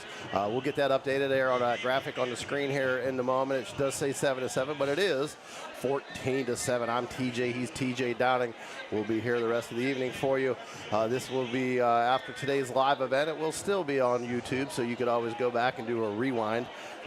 Here in the next week or so, TJ and I expect to bring back our weekly podcast and just share some things of what happened, what we saw across the state of Ohio in high school football, and we're going to actually venture into even some other categories and other sports, and maybe talk a little bit Ohio State Buckeyes, talk a little bit of Cleveland Browns, and some other local teams in the area. As I mentioned, TJ Downing does Wednesday at the Wink with our partners, the Walsh Cavaliers. I have signed on, real excited here in about a week to call the first game for Walsh University on the football side of things. I did sign also to be the voice of the Cavaliers for the boys and girls basketball team, so that's my third year doing that. Thanks for joining us, folks. We got quite a few folks here, some new folks. Shout out to Clark and Squeezer for figuring that computer out and getting up there and getting viewing here at the ball game. I want to thank Dry Mind Group, Lindsay's Pizza, the Pro Football Hall of Fame Luncheon Club, Milano Chiropractic and Wellness. Give him a call at 330-705-0209. Tonight's game is sponsored by Hilscher Clark Electric Company. By the end of the ball game, TJ and I will put our heads together and we will figure out who is the Hilscher Clark Electric player of the game. I know my dad, Clark, out there remembers that company taking care of him over there at the Box Factory in Navarre all those years. So shout out to Hilscher Clark. They've been around for a long time, been a great company and a great partner of ours. You can check us out on all our SMG networks and our content on YouTube here, as well as TKDSsports.tv. Give us a like and a follow here if you're joining us. We appreciate that. Share it out there. Also on Twitter, you can find us on @Stark Media Team. On Facebook, it's @SMG Network 1. And also on Instagram, it's @SMG Network 1. You can find me on Twitter at JTyler1120. Give me a shout out there as well. I'd appreciate that. And we'll have weekly updates on things. We'll get that podcast together. I mentioned before we possibility might have Coach Jim Tressel in the chair here next week for an interview with myself and TJ. Cannot wait to talk to Coach Tressel two-on-one like that. It's going to be a game changer for me. Also want to thank C.H. Vallis and Associates. They sponsored our pregame show. This halftime show is sponsored by LPL Financial. Drive Mind Group is sponsoring our postgame. And as I mentioned, Hilscher Clark Electric player of the game. We will announce that here at the end. I'm going to get you some more scores as I got a lot of friends and family out at ball games and giving me updates as we go, even before you could find it on the internet. Manchester scored right before half to go up 7-2 on a Phil Parton 80-yard touchdown with 12 seconds left. And then on the opening drive, Manchester took that one, let's see, 18-yard passing touchdown again to Yaden Sharp to blaze. Let's see, Manchester now up 13-2, 9:43 left in the third quarter of that one. And let's see, now Manchester did just score again, so it's 20-2 Manchester, third quarter of that one.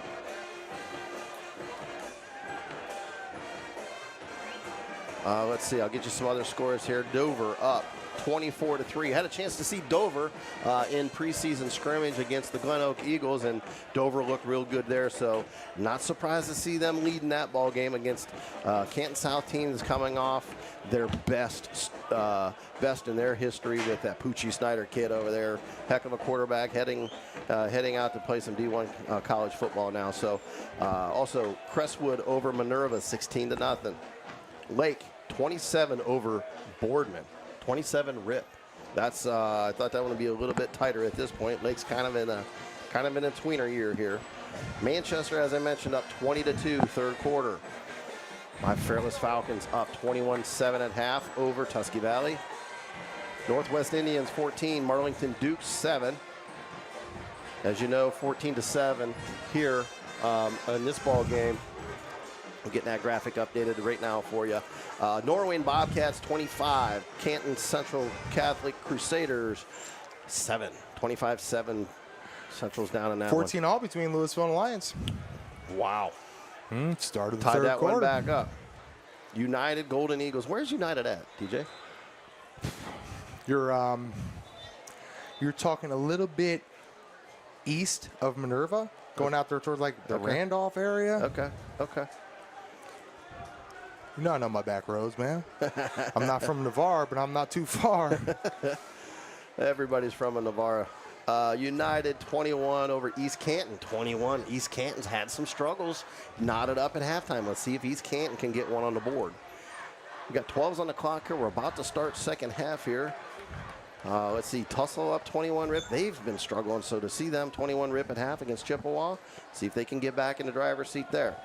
Mouse and Tigers over them Golden Eagles, 31 rip at half. That's a rough one. Ooh, starting that second half with the running clock.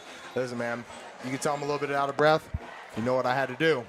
You know, What'd you do? Other than going to the bathroom and getting a refreshment, I had to go down there and talk to 74, man. I mean, to me, the key to the first half has been the McKinley offensive line just giving a little bit extra effort.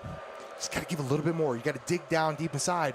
And I looked at Braden Early, and I looked at Antonio Krieger. Said, man, this is your squad. Step up. Lead it. Did I hear you right? You just went and gave a little halftime speech, huh? Right down on the field, man. I don't hold court in the locker room. When I get out on the field, when it's between the white lines, that's when 7 Deuce starts talking a little bit, man. Start chirping a little bit. Had a chance to go down there and talk to Antonio Hall for a little bit. Like, listen, man, keys of the second half. Hate that stuff, but what do, right? And he said the same thing. I need my new left tackle, number 55, Logan Hayes, to give a little bit more. Yeah. I need Krieger and Early to lead a little bit more, Give your quarterback, give your playmakers that extra second. It's going to allow you break this thing open. They need it down 14-7. It was a great first half. Let's see what kind of adjustments are made here. And a great break of the tackle there at the line of scrimmage. Had nowhere to go. And Nino Hill shaked and baked in that backfield and got some yardage on that one. Nearly a first down. We saw him kind of sparingly in the first half. We saw a lot of Jamar Johnson. Yep. But Nino's a guy who's got the attention of Luke Fickle up at Wisconsin. He's got the attention of Power 5, Division I college football teams. He's a guy that needs to take over this second half if McKinley wants to win it. Got him packed in a little bit now. Deuce is left. Here's the handoff up the middle. Nino Hill again dancing in that pocket. I talked bad about him dancing in the first half, but dancing was working here in the last two rushes there by Nino Hill. TJ, you brought up Luke Fickle. As soon as you said Luke Fickle, in my mind, I was saying Cincinnati. Forgot that he went over to Wisconsin. See what he can do over there. He turned that Cincinnati program around quick. Hey, he'll do some Barry Alvarez type stuff up there.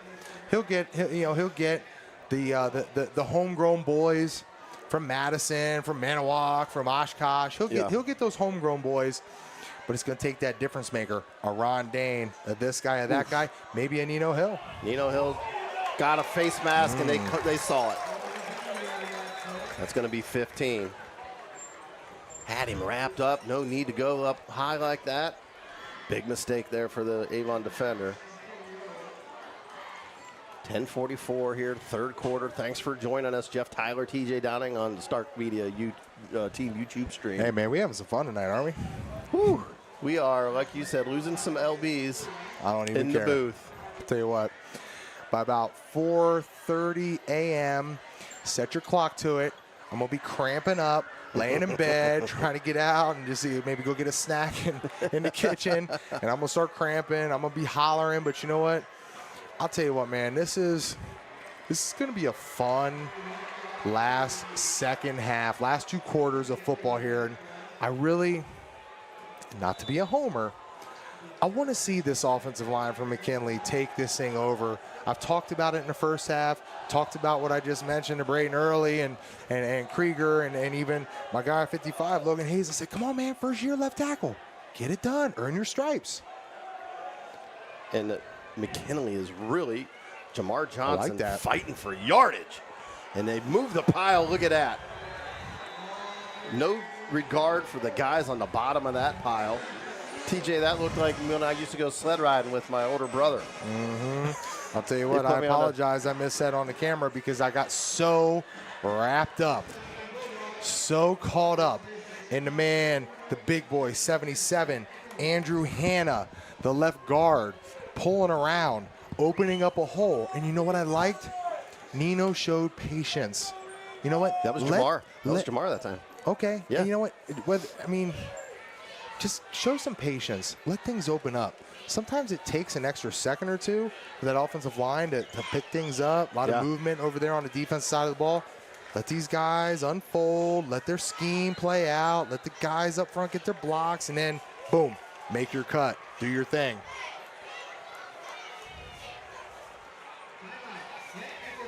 Hey, I'll tell you what, we can. Let's see here. We know with 9:51 left here in the third quarter, 14-7 ball game. Just getting this second half fired up.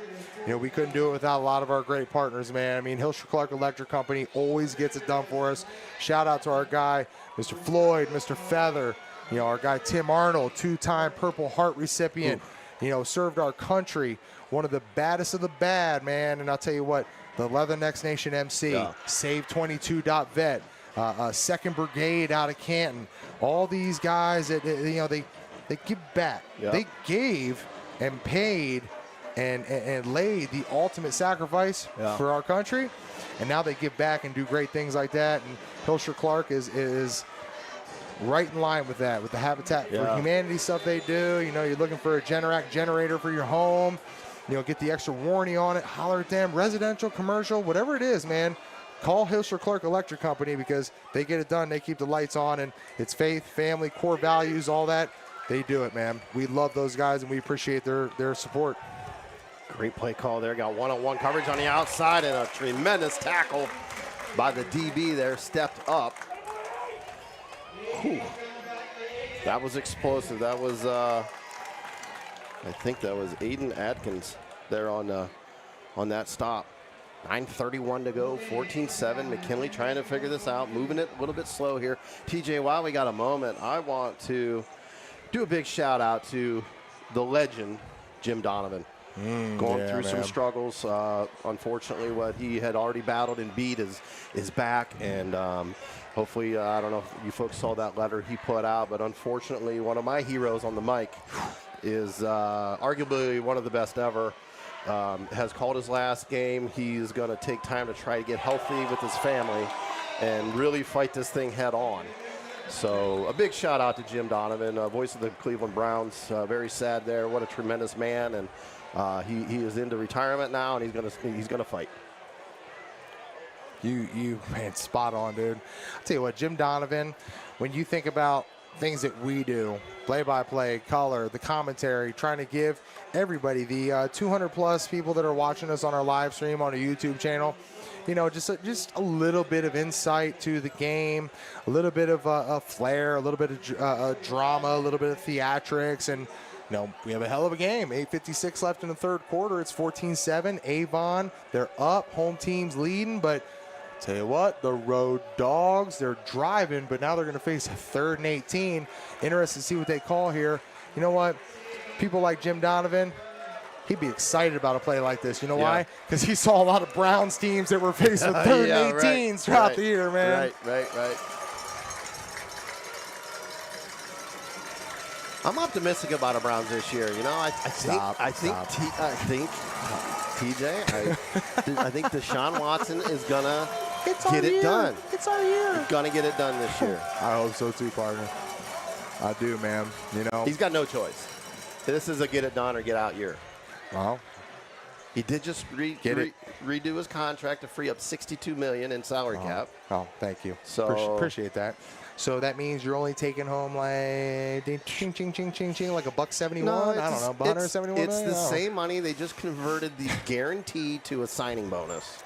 Old money's good money. I'll tell you what. Mr. Haslam's money's good money. We drove out here. We passed Brook Park. Yeah. We heard about what they're doing out there, what might be happening out there. And did you see those pictures? Oh, man. If it's anywhere near that, it's going to be phenomenal. You know, I'm a little, indifferent about them moving out of downtown. It's always been really cool to tailgate down there, but Cleveland fans deserve a complex like that. 14-7. Here's the runoff. Tackle got a bunch of yards. Oh, he's still fighting. I tell you what, TJ, that speech you gave to these linemen are allowing some extra yards after contact for these running backs. Unfortunately, he's going to bring up 4th down here. And the punt team is in. Is this that spot? That's that spot. That's the spot. The Jim Tressel fake punt? Antonio Hall, man, he's at that spot right now, man, where, you know what, trying to catch him off guard. You know, you got 3 cats sitting back there, man. Maybe you could pull a little trickery, but run straight to the left with 3 lead blockers. Also, you could try and pin him inside that 10-5-yard line. Skipped it to him. Great pickup on the snap there. Great punt there. Landed down and brought down at the 10-yard line. So, hey man, you get a helmet sticker for that, bro. You down that ball inside the 10-yard line, you get a helmet sticker. And I'll tell you what.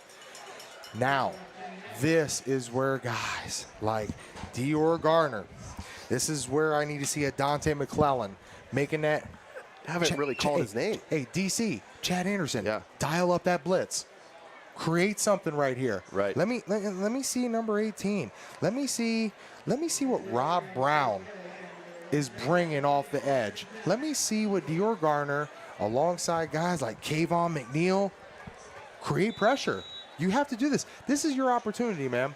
You know what? And if your offense can't score points, figure it out on defense. Yeah. You have the opportunity to create points right here for yourself.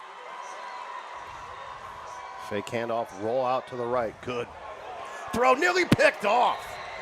Ho, ho, ho, ho. Wow. Dangerous throw, rolling back around, throwing off his back foot. TJ, that's about a 35-yard rip off his back foot across the field.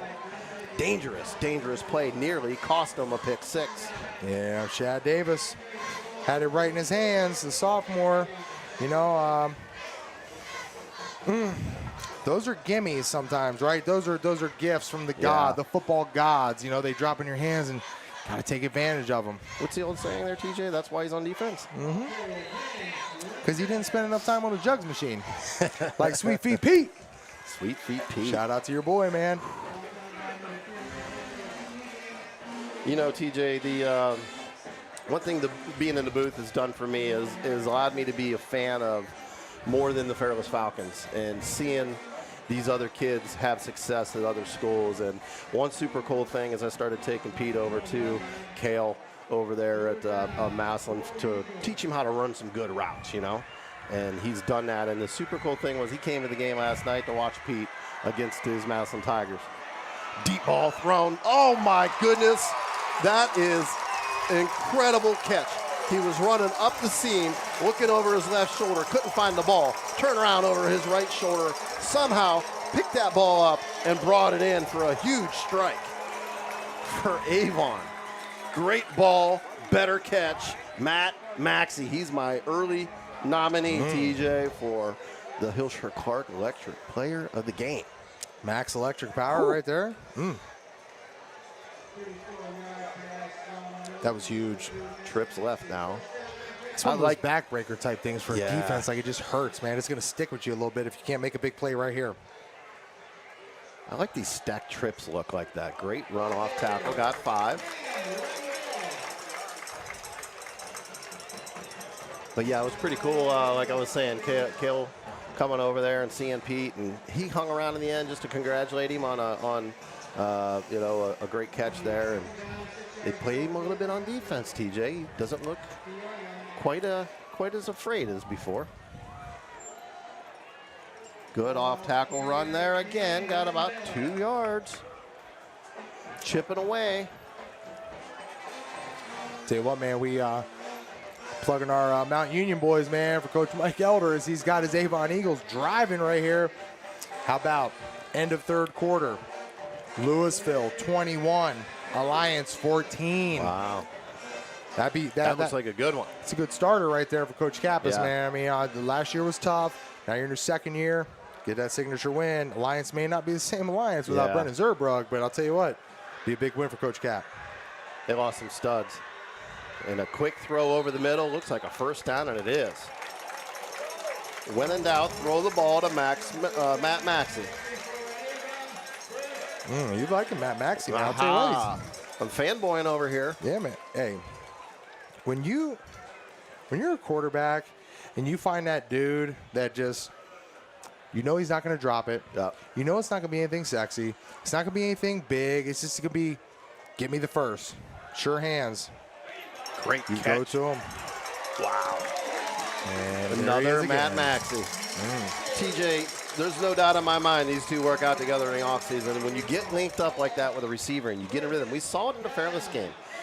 Mikey Ritterback saw Cam Carl, got it going with him, and kept going to it. When guys get in the zone like that, it's tough to stop them sometimes. How about even in a loss for the Dalton Bulldogs where we saw a brother combination? Yep.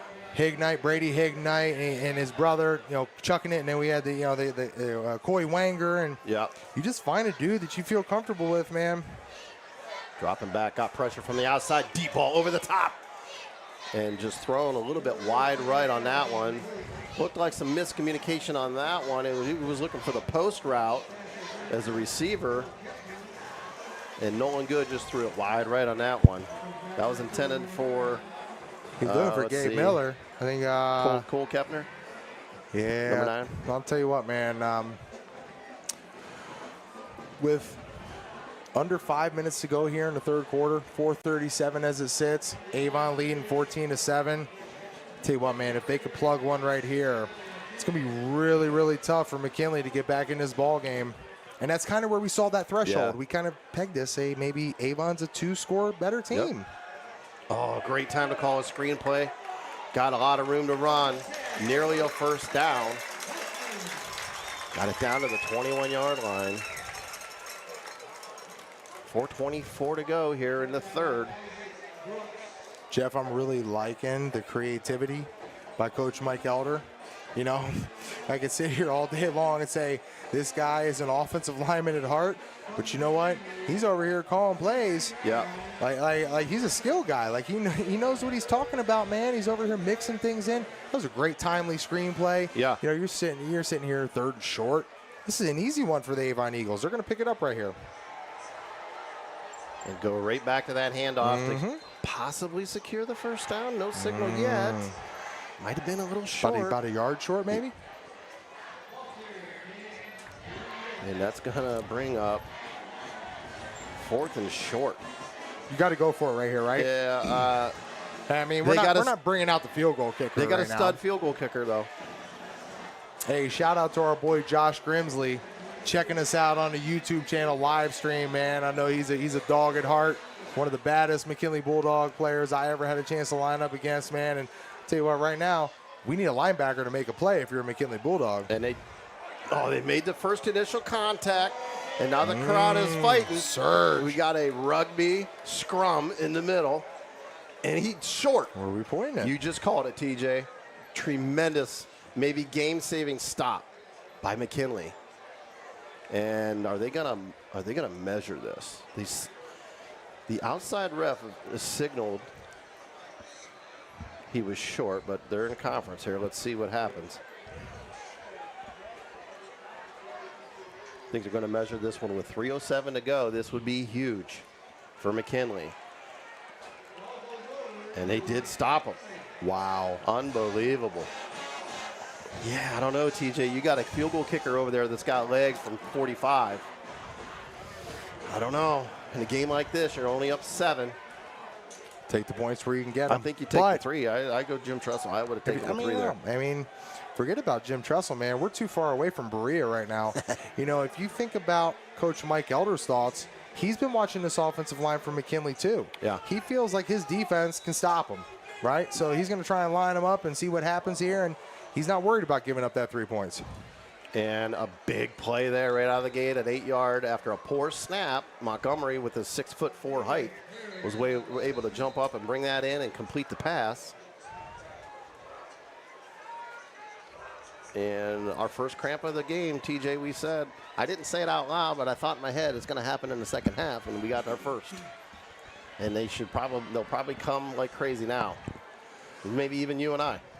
Yeah, you know, what do you really tell your quarterback right now, right? I mean, you're looking at Cam Montgomery. You don't, just being honest, you really don't know what it means to be a Bulldog. You're a first-year guy who transferred up. Obviously, there's some family, there's some lineage, there's some coaches that were down there with you in Texas. The reason that you came up here, and this is kind of your aha moment. This is almost, let's compare it to like a Division I college football, right?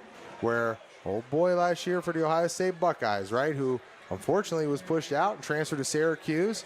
You know, he leads the Buckeyes into South Bend, right? Late in the game, gets that game-winning drive. I need to see that from Cam Montgomery right now. I need to see senior leadership. Yep. You know what? Maybe the protection's breaking down because it has throughout this game.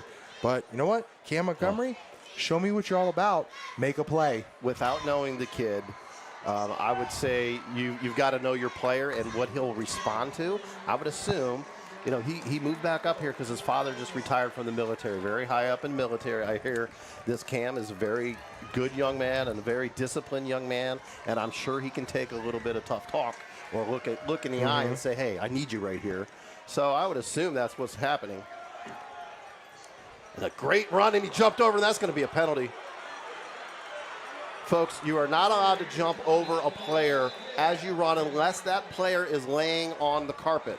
You can't just outright hurdle them at this level. That's going to come back.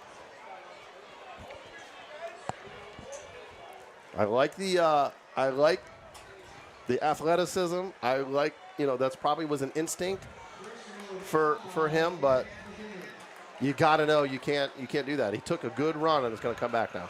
It's just like now, you know, again, we're going to talk about the professional level and the collegiate level and all the different levels of football. But when you talk about natural instinct, you're so worried about a helmet-to-helmet contact collision where you might get penalized, hurt your team, get thrown out of a game, that your natural instinct anymore is to just go low. And what happens when you go low? You hurt people's legs, you bust a knee, you blow somebody's knee out. And, you know, your natural instinct, like you just said, Jeff, is just you see that guy go down, jump, go over top of him. 2:43 and counting here in the third quarter, 14-7 still. McKinley has moved the ball, but they've hurt themselves with untimely bad plays. And another great run there. Now you can step over him. He's on the carpet. Nino Hill starting to spread that chest out. Okay. You called him out first half. He heard you. Yeah, you know what? You know what I like seeing? I saw Andrew Hanna. I saw Braden Early. I saw Krieger. I saw Logan Hayes. I saw all those offensive linemen going downfield, getting to the second level, giving that extra push, man. And that's what you need, man. It's just, do you have it in you or not? You know, be tough, be nasty when you're on the offensive line. Just hang on. And another handoff outside, trying to get Nino Hill out to the boundary. Yes. Up the field, great run there. Nino Hill is starting to feel himself. 1:58 to go. 65. Ooh. My man, Krieger. Dude came around the corner from the right guard spot, pulled around left, and you know what? Love it. Again, talked about in the first half. Running back sometimes just pump the brakes. You don't need to put full gas coming out of the backfield after you get the handoff from your quarterback. A guy I talk about a lot with this was Briante Dunn. Had a chance to coach him at Glen Oak. And you know what? One of his biggest issues was he had terrible awareness. I hate calling guys out, but I'm an offensive lineman, so we know we call guys out all the time. Sometimes you just have to allow the blocking scheme of your guys up front. We're talking about right tackle to left tackle. Jeff, that might be what, like a 7 to 8 yard gap where you got linebackers, D linemen, stunts, slants, TEs, X's, all this stuff, blitzes, linebackers coming through the A gap. Sometimes we just gotta take a deep breath, let the blockers do their thing, maybe just take a little stutter step. And you know what? What Krieger was allowed to do right there gave him an extra 2 seconds to pull around that corner, get the block, and that is what allowed you to get into plus territory, in Avon territory, and now have an opportunity with 1st and 10.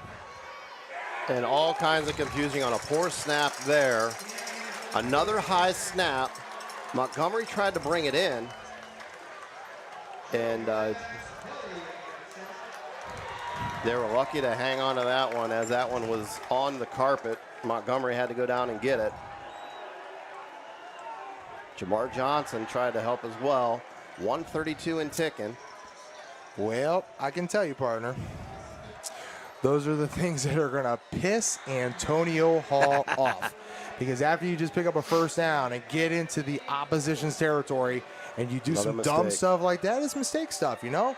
I mean, the first thing that we can control as an offense, cadence. Second thing, the exchange. That was poor. And a better snap that time. Cam rolling out to the right, looking right. Got a guy wide open. Brought in. Great catch. Pass and catch there. Ooh-wee. Wow.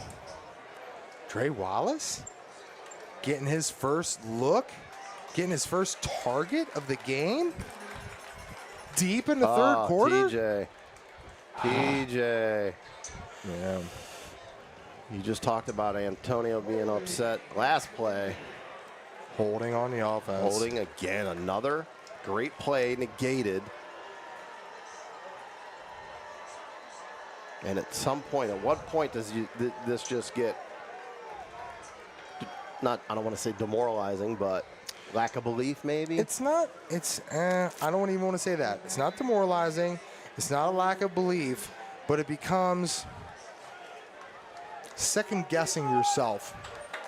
Is what I'm doing not correct? And it's not, because you just hurt yourself offensively.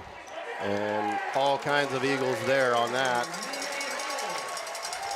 Quick handoff up the middle, no doing there. And that's going to bring up 3rd down and forever. TJ, I think it'd be a good time to call a screenplay right here with all of those guys firing in there. 35 seconds left here in the 3rd quarter. Let's see what McKinley can dial up here. It's hard, man. I mean, you're talking 2nd and 26, 3rd and 26 from your own 39. That's a lot to ask for a screen. It's a lot to ask for like a draw type play. You almost really, you got to look for that. You got to look for that thing right there, right? You take maybe a deep top shot. left corner and take a shot. Screenplay. I'm right once in a while. But that's what I'm talking about, Jeff, though. Like, that's the problem with that screenplay right there. You're never going to pick up 26 yards, right? You're going to get yourself back into a position where, we're 4th and 18 from our own 47. Yeah. So now we can punt the ball respectfully and maybe down it inside of the 10 or 5 yard line. Put it on our defense. Yeah. Right? So I love the screenplay. It makes things more manageable. But I was thinking get half of it back, then you can punt, then you can maybe do good with field position in this. Like you said, your defense has had one heck of a long rest over there. So we'll see what we come up with here. I'm just happy I called the play that happened. That's all. I enjoy that part. How many fingers you got? 4 or 5? I got you got all 5? of them. Okay, cool, man. I thought maybe out there in Fairless they cut one of your thumbs off or something, man. If you if you blew a save there in the 9th inning or something. Hey, listen. I never got that. Going to Q4, 14-7. It's anybody's ball game, right? Yeah. It's fun. It's exciting. It's week 2. You got 2 of the premier teams in the state of Ohio that are really trying to. When I say premier, they're trying to figure it out. Yeah. McKinley's trying to figure their way out to week 10 where they can beat Massillon. Absolutely. Avon also has been trying to figure out a way to beat a Massillon, right? These are two teams that are well coached, have a ton of talent. Man, I am expecting 12 minutes right here of just raw dog, nasty battle. And I really, really, really hope that it happens in the trenches for the McKinley Bulldogs because, again, I've said it all game. They're just like a hair away, right? Yeah. Get it done. Well, I'll say comparing them to last year, they look much better this year. They look more competitive at every position. And here's a snap, and the punt nearly blocked. Line drive, caught. And bounces it outside, brought down at the 36. So Avon with a 14-7 lead, start of the fourth quarter. Let's see what Avon can do if they can take some time off this clock, punch it in, and seal this ball game maybe. How about all of our people checking us out, man, on the YouTube live stream? Appreciate all y'all. Got about 300 people catching us right now up here in Avon. Myself, TJ Downing, and Jeff Tyler, the natural. We're getting it in, man. Beautiful night. Week 2 of Ohio High School football. Man, it doesn't get much better than this. And really, you know, we thanked a lot of our sponsors from tonight. Our presenting sponsor, Hilscher Clark Electric Company. We're going to have, at the end of this quarter, our electric player of the game. How about our Rooster Tail Seasonings, man? Check these dudes out, roostertailseasoning.com. These guys do a phenomenal job. They've won a ton of different barbecue tournaments around the states, around down in Sugar Creek. If you're getting it done, everybody likes to cook, man. We're going to get some food after this. Oh, great throw. Made him miss. Look at my guy go, Matt. Wow. You're feeling number 8 for that player of the game. Maxey. Man, 5'9", 170. That's got to be the only reason why I don't have it written down where he's going to play next. But today's day and age in football, TJ, you get a guy that's a slot run player like that, they don't got to be 6 foot, right? No, they don't. I mean, look at some of the products we've seen out of the slot position in the league, Division I college football. Keeping them legs moving. All right, I can tell you without a shadow of a doubt right now, as we've gotten this fourth quarter rolling and Avon's up 14-7, the conversations coming from as we have a flag on the ground. I think McKinley just picked up a 15-yarder, TJ. Can't do it. That's discipline down the stretch that they've had trouble with last season, and it is against personal foul. McKinley, 15-yarder. That is deadly. Listen, I see 7 deuce out there. Matt Garrett, senior, 6'1", 254 at that right guard position. You got some big boys up front for the Avon Eagles. Let me tell you the conversations, Jeff, right now that are coming down from head coach Mike Elder. We've talked about him, the Mount Union dude, right? Record here, 187-31. Career record, 237-54. He knows what time it is right now. Absolutely. It's line up. It's run it down your throat. Wow. Drops, throws a post route, intercepted. Got room to run. Gets it back to the outside of the 40, the 50. Still room to run. All the way down to the 40-yard line of Avon. As you called it up, TJ saying run the rock. They throw a failed post route, picked off by the Missouri player next year, Dante McClellan. Coach Elder, offensive linemen around the world tonight are going to be barking at you from behind. What are you doing? What are you doing? Right? Oh, TJ. And we got a flag on the ground. But before we hear the flag, and you see kind of some. Unbelievable. Let me give a little shout out here. You see the big boy number 50 out there for the Avon Eagles. Before we get this call, I want to give a shout out to Eric Frombach, all the athletic director, the assistant athletic director. We had a chance to work with Carrie. That's her son right down there, big number 50, man. We saw her as we were coming into the stadium. You know, it's a special thing, man. You've got a chance to be able to start to appreciate this. Your sons have played high school football. There's really nothing quite like that, right? Watching your kids, whatever sport it might be, Nothing I'm just more competing. afraid of, but nothing I'm more excited to watch. There you go. And wow, what a huge, huge play bringing that back. You know, So and the interception stands. The run back, there was a hold on. So cool. 10:41 to go. It's cool. I'll take the ball anytime I can, Yeah. but man, I'd much Big. rather have that thing in midfield. You know, and 45-yard difference. we've seen But that. We Plenty of time. 10:41. I know. I mean, but have we two timeouts? We've seen that a lot of times, you know, and you and I both know. Listen, for all of our fans out here listening, everybody watching, you know, over almost 300 some people streaming us live on all around the world on our YouTube channel. Listen, kids are different nowadays, Yep. right? You know, a lot of kids they want to do their own thing, right? They don't want to listen. They don't want to pay attention to the coach. I know it all. I'm the know-it-all. You can't tell me nothing. But you know what? Really, at the end of the day, this game comes down to discipline. It's the dudes that can put their feet on the line 10 yards behind the play. You know? Yep. It's the dudes that cannot get that 5-yard or 15-yard or stupid things, man. A little personal foul. When the whistle blows, hey, I was a dude. I like to dive over the pile, you know, but Yeah. do it like right when the whistle blows, not like after the whistle Right. was blown, you know? Right. I mean, just being smart, man. And that stop and play was Jacob Weatherspoon, the Ohio State commit. I think he just cramped up. I thought he rolled his ankle by the way he was coming off the field, but he's not really stretching over there right Better now. call Dustin Fox, get you some of that pickle juice. Yeah. Shout out to D Fox. He just did his final broadcast, or his final show. Ooh, way early. Got to be a penalty there. And they ate the flag. Looked Steph got his legs cut out from underneath him, man. that looked a little bit early, but another player down. You know, can I tell you last year, Jeff, I know you had a chance to call a few McKinley games, right? Yep. Steph Thomas was a bright spot, right?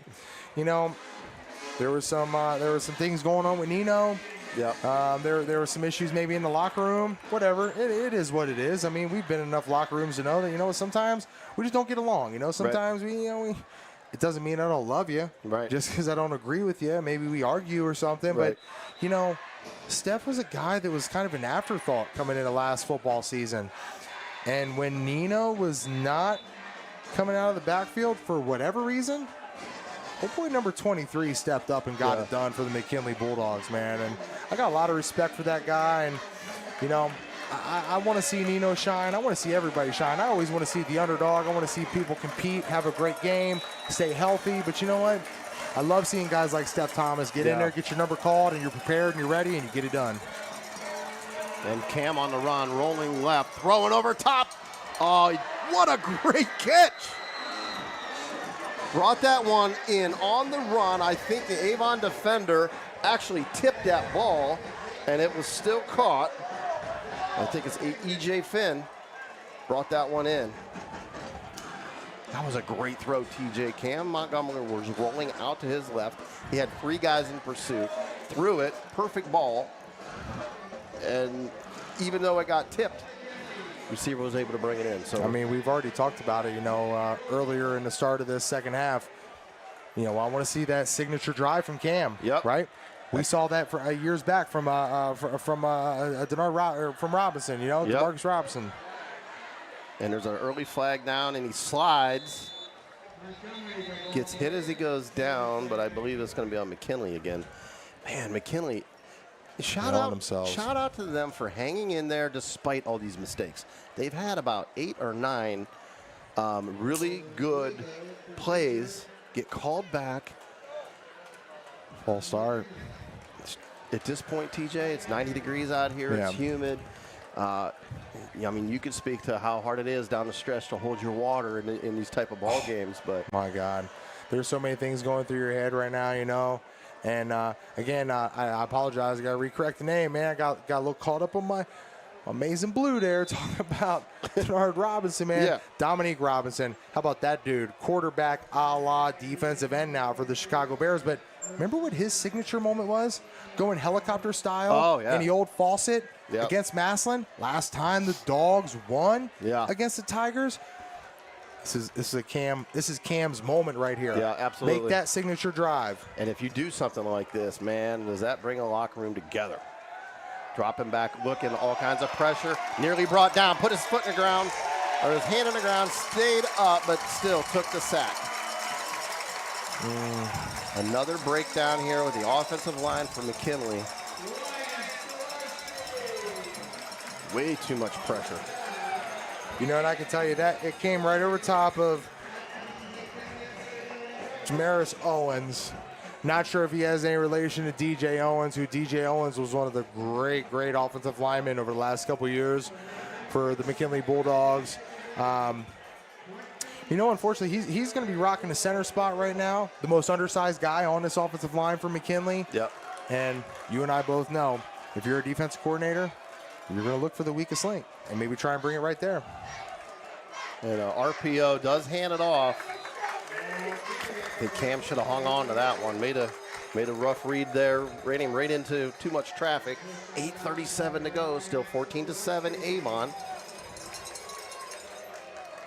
It's going to be third down and forever again for McKinley.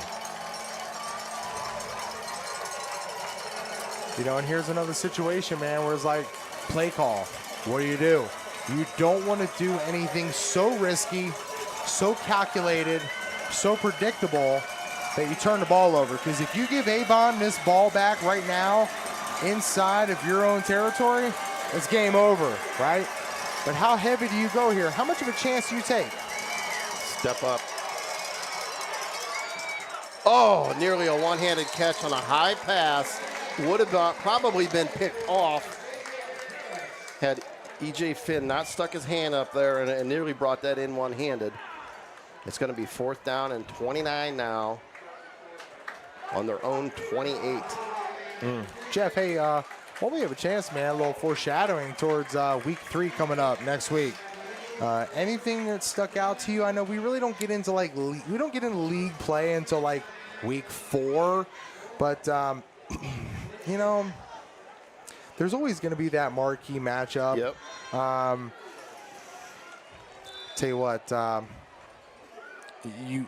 me, if Louisville gets a victory tonight, I like to see what they are capable of doing. If McKinley can pull this thing back, all right. Good punt, really good punt, down to the 32-yard line now. We know that we have an approaching Bergen Catholic and Massillon matchup, which that's 2 top 25 teams in the country. Right.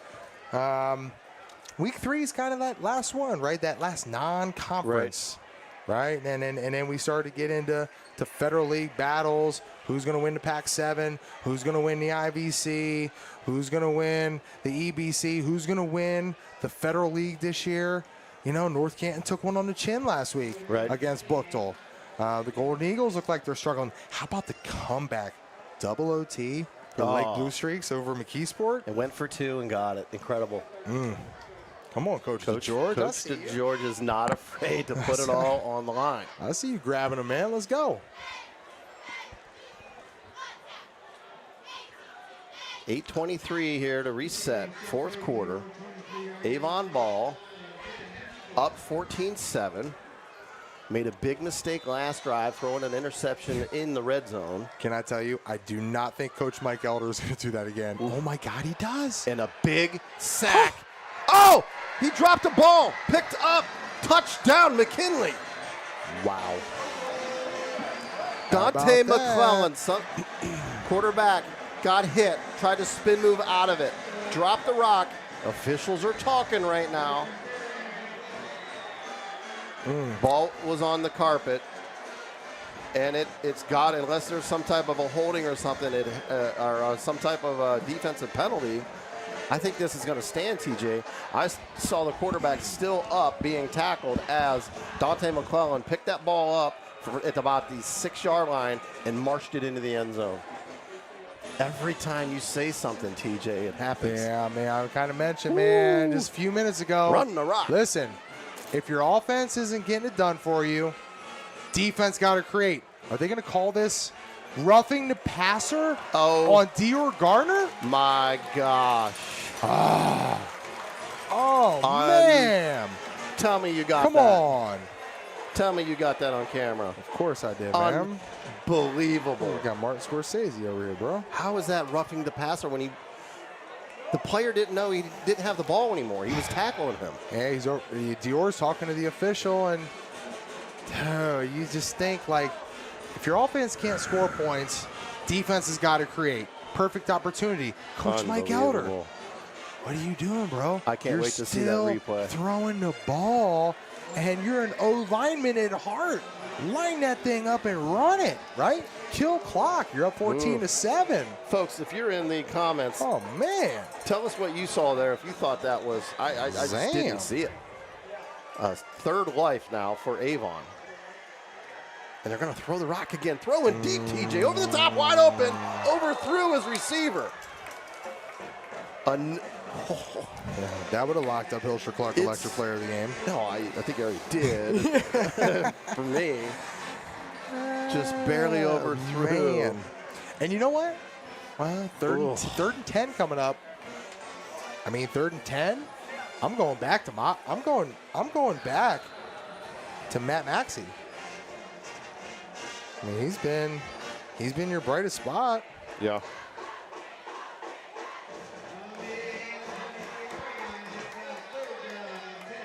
Coach Hall, man. He's looking for it. He's looking for that big play. Chad Anderson, D coordinator, looking for that big stop. Ooh, rolling out to the right. Pressure. All kinds of time. Brought in. First down, Avon. Guess who? Ooh. Matt Maxey? We got. Ooh, did we get number 9? No, we're getting number 9 in that action. Cole Kepner? Wow. That 9 looked like an 8 for a minute. Tell you what, man. I do like Nolan Good. I'll tell you what, his receivers have bailed his rear end out tonight. They sure have. 7:47 to go. 1st and 10 Avon, throwing the rock again, not afraid to throw their way to victory. And a possible late hit there. No flag on the play, but it is another first down, TJ. I mean, yeah, is this a situation where the head coach is like, they don't expect me to throw, I'm going to throw the rock and get us down there? Yeah, yeah. I mean, right? I mean, what else would that be? It's a chess game, right? But at the same time, it's like, dude, after you catch that ball, go down in bounds. You do not need this clock stopping right now. You don't need to fight for extra. No, man. Go down. Another first down, 14-7, 7:39 to go. Avon marching, and now they're going to run off tackle. And the entire dog pound was there to maybe that's stop why. that one. Maybe that's why. When you got Dante McClellan, you got number 30 in there. You know, you got guys in there just kind of getting it done, man. I mean, you got big number 56, Zay Murray. Look at close up on this cat, man. Look at the wide body frame.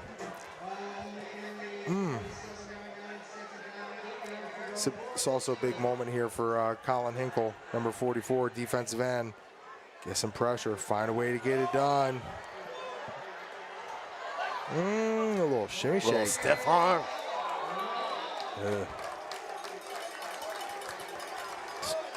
Starting to look grim now for the Bulldogs. Let's see if they can hang in there. Okay. Pop me in the headset for Coach Mike Elder. You know, not to be a homer, but listen, the game of football, it's really not that hard. Again, I say it's not rocket science. 6:52, you got clock rolling. Well, fourth quarter. Look what's going on here.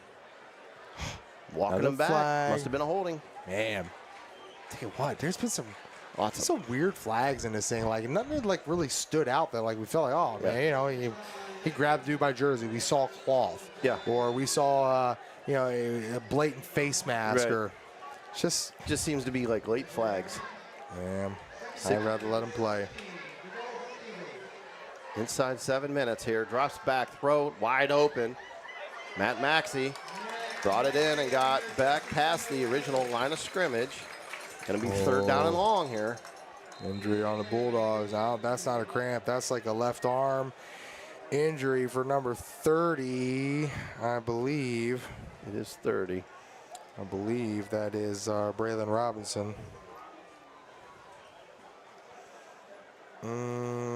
Yeah, we apologize. Some of the roster stuff we got here tonight from our Bulldogs, man. We didn't get a chance to catch up with wrestling coach extraordinaire Jason Blackiston, man.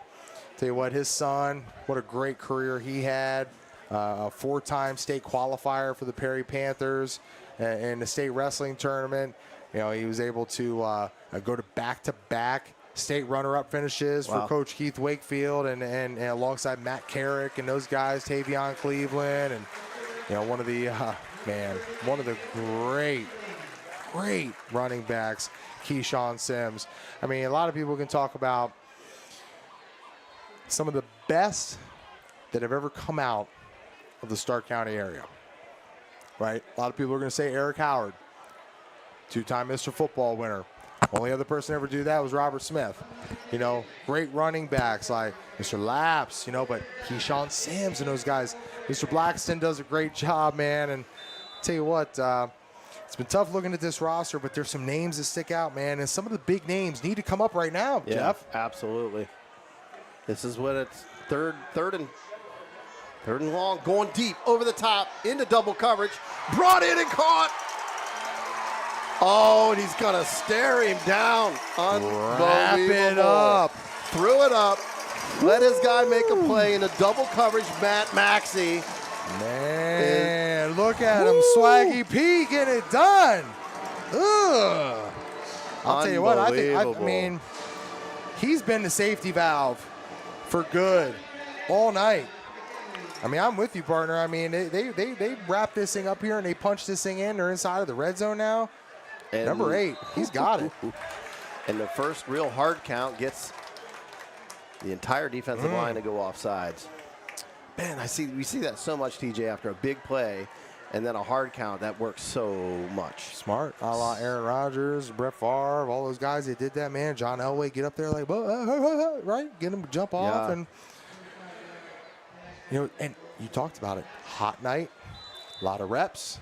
How many plays has this drive been? Yeah. You got a bunch of McKinley Bulldogs on that D-line and in that box, in that front 7, that are sitting there sucking air and wind, and they're tired. Good, drops back, throws a fade, picked off in the end zone. Unbelievable. And another flag. Oh, come on. What are we calling now? So, he celebrated too much, I guess. Like, come on. I mean, come on, it's a game of football. If that's the call, you're allowed to get excited. But, Jeff, did you see anything going down that sideline on that street, on that fade that showed you there was any contact or any pass interference? No, that's got to be after the fact. They threw the penalty after the fact. If they give Avon this ball, there's no way.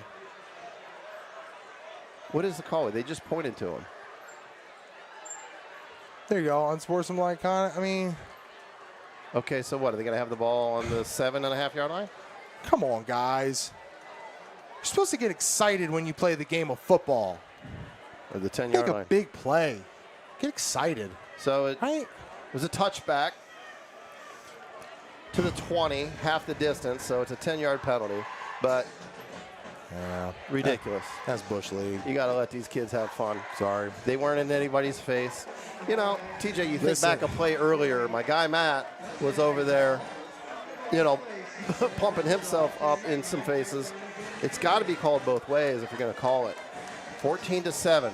Another huge play by the defense of McKinley. We thought they tied it up down here. That got called back. And now Cam Montgomery. This is for the marbles, kid. Let's see what you got. Quick handoff. Got a lead blocker. Made one guy miss and got tackled. Got no gain there. Maybe a yard.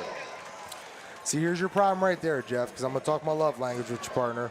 That inside run game, right? You're pulling the right guard. He's coming around the left side. The deal is, when the right guard is pulling around to the left tackle and the left guard and the tight end on the front side, you've got to get movement at the point of attack for that right guard to come around and have something to hit, right? You got to give Krieger something to line up and take a shot at. There's no movement at the point of attack. I'm calling him out. Logan Hayes, left tackle, left guard. You guys got to get some movement up there. I don't care what type of running backs you got back there. If you cannot move the 3 technique on the front side run play, you're not going to gain yards. Dropping back. Went to take off running, through into all kinds of coverage. And a great play there. Oh, good defensive play there by Avon. It's 5:19 to go. McKinley's got to go 90 yards to tie this ball game up. It's 3rd and 9 on their own 11. 2 timeouts left. That's really not a factor right now, because if you can't move the ball, it's not going to matter.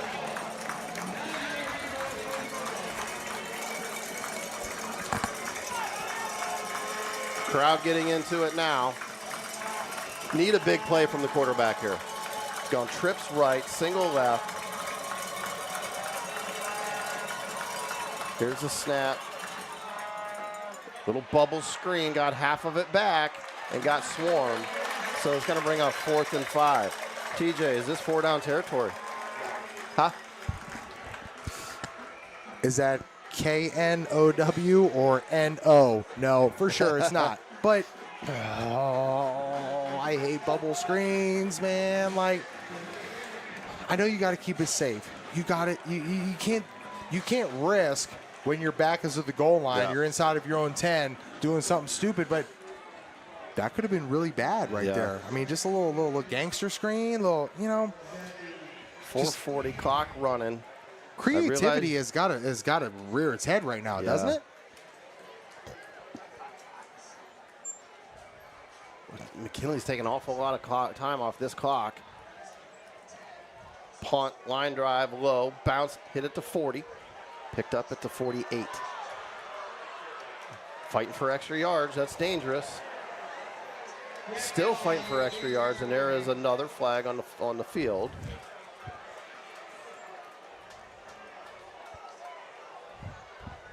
Gonna assume that's holding on Avon on that return.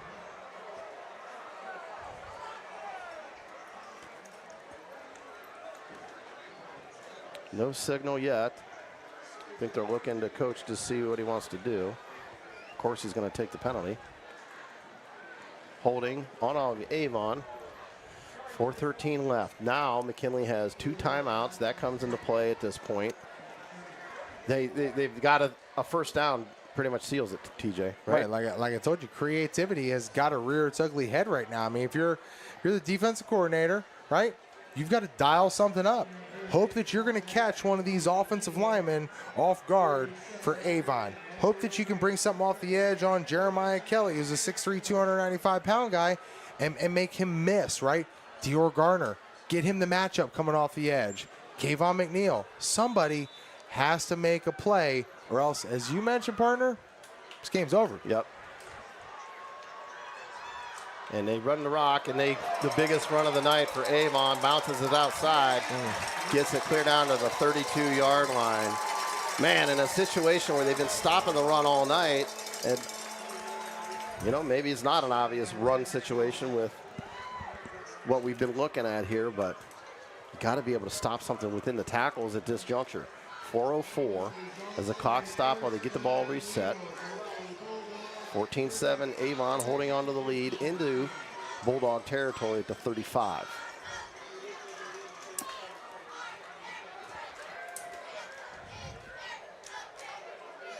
And another handoff up the middle.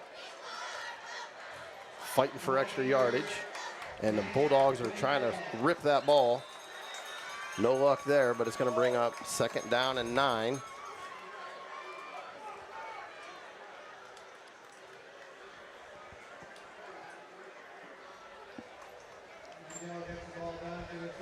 You think there's any smack talk going on out there tonight?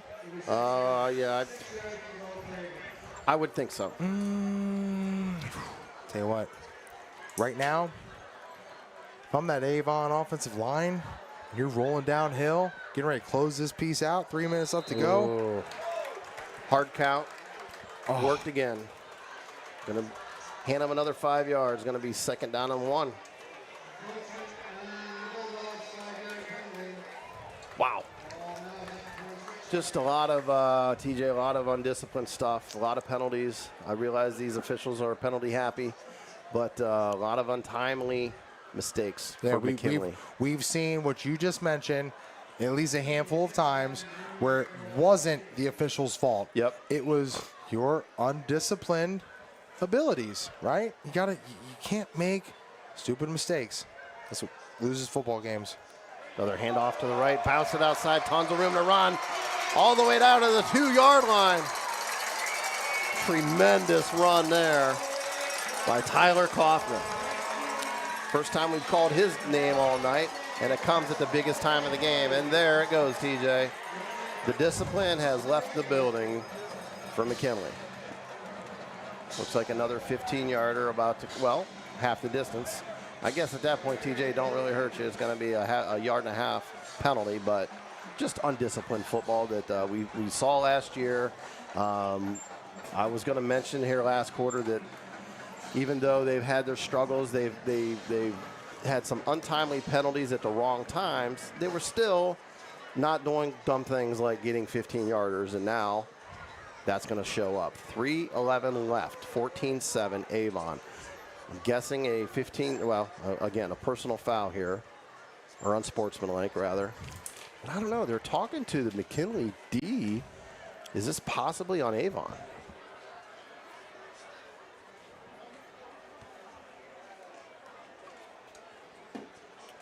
Both officials are talking to the head coaches. No signal yet, folks. We're in the dark here. So bring you up to speed. Avon is about the 2-yard line, about to punch it in. They're up 14-7. McKinley's had many good drives that have stalled due to penalties, mistakes. Avon's offense has been able to stay on the field by penalties and mistakes. And they did just, TJ, they just signaled towards Avon. It might be a 15-yarder on Avon. That would be a big help to the McKinley Bulldogs right now with 3:11 left to go in this fourth quarter. But, you know, as much as I've made, especially in the first half and then going down there and hollering at some of those dogs as they were getting ready to come out for the second half, those guys on the offensive line for McKinley, I'd be remiss if I didn't mention, again, left tackle Jeremiah Kelly, Max Hawk, 6'3", 270. Ian Englehart, 6'3", 240, junior. Connor Bingham, 6'1", 270, senior. Addison Hanna, 6', 235, senior. This offensive line really has been a difference maker for the Avon Eagles and Coach Mike Elder. They have not made mistakes. Hasn't been sexy on offense. He only scored 14 points, whatever. All good. You're winning the game. But they have won the line of scrimmage. And what did I say? That wasn't the case early. What I said with the first quarter and a half, McKinley's defensive line was winning that battle. You're right. Some adjustments they made, or not sure what the difference is for that offensive line, but you're right. The second half, that offensive line has dominated for the most part, with the exception of, you know, they've had a couple hiccups here that they were lucky to escape those issues. But and you know what, partner? What you talked about, what we talked about with McKinley, and just saying, man, give me like a couple extra seconds for Cam Montgomery on offense, right? The extra 1 to 2 seconds that Bingham, Hanna, Englehart, Kelly, and Hawk have given Good and company, right, have allowed Matt Maxey to shine. And that's why he'll end up being Hilsher Clark Electric Player of the game. Yep. You know, it's just that extra second. Every yard's golden, man. 1st and 16 on the 16. Woo! Straight up the rip, right downtown. Touchdown, Avon. Tyler Kaufman on back-to-back incredible runs. Through the heart. Woo. Right through the A-gap. That hurts, man. That's like getting stabbed with a dull spoon right there. Fans now are packing it up. 2:47 to go. Avon now 20-7.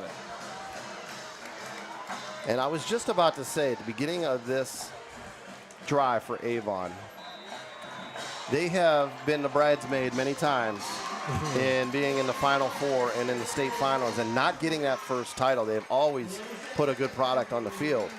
But my question was going to be, can you win it all without having a run game? If you play against Hobans and Massillons and you can't run the rock down the stretch to chew up some clock and you're going to throw the ball around, it's going to be awfully tough to get a ring on that. So you want me to be honest right now? I do. That I'm stupid. And I'm not a hater.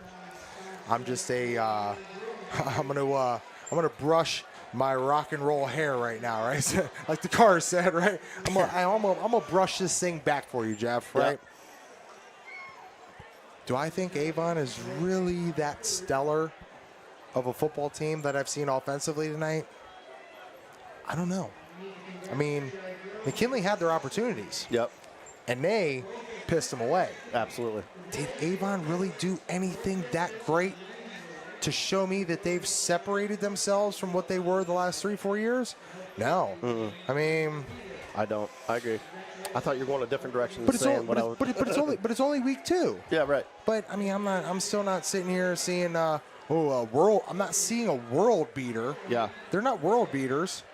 They're beating McKinley at home, like everybody expected you to. Like, yep. Right? You didn't blow them out. It's a 2-score game.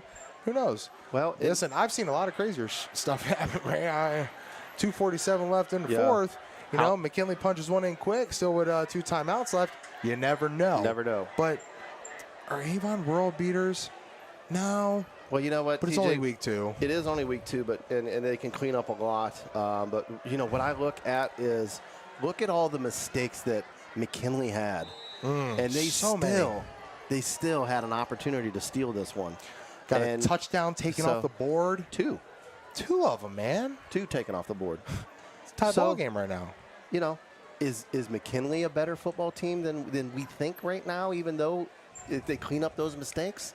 What's this game look like if they don't have, I'm going to guess, 150 yards of penalties? I don't know what the actual number is, but there's quite a few. I don't know. I'm just going to look over here to the right and see if I can find a stat guy to check those numbers out, because I mean, we've seen a lot of flags in this game. You and I both know it doesn't matter what sport you're competing in, officials can kind of control the flow of the game. I think they did that tonight. Yep. And they do get creative. They're going to go deep, over the top. Got a man. 50-50 ball, jump, and brought it in with an incredible catch. Unbelievable. And don't get antsy, young man. Don't point at that defender and get yourself a 15-yarder. 2:39. It took about 7 seconds to go all that way. You said creativity, and they got creative on that one. You see that? You see Cam hide that rock on his hip? Yeah. And then drop that ball 70 yards? I mean, still, I mean, did the Avon DC think that they were really going to run the ball down 2 scores with getting close to 2 minutes to go? But, man, did number 84 for McKinley's offense get behind the secondary? That's a blown assignment for the Avon DBs. Rolling right, thrown again to 84. E.J. Finn brought that one in, short of the first down. And, folks, we're guessing it's E.J. Finn. Again, we don't have an 84 on our roster. Sometimes a jersey doesn't make the trip, and they got to switch on us and don't tell us. So we're assuming that's E.J. Finn, but we will see. 1:50 to go. 21-7. McKinley's got to punch this in quick, and then they've got to get an onside kick and then score quick again. So it's looking grim, but they've got life. They're not dead yet, but the pastor's in the room with the holy water. That pass went out of bounds, stopped the clock. 1:35 now. 2 timeouts as well. Their only hope here is really to punch this one in and hope for an onside kick. All right, partner. Rocking number 84 is Xavier Harris. Touchdown, McKinley.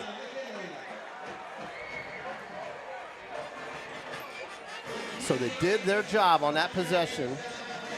Just like we talked about. Do it quick. Now, you got onside it, right? Absolutely. Okay. First things first, get this PAT. We talked about, some of the roster stuff that we dealt with here early in the season, some new numbers, some guys transferring over from last year.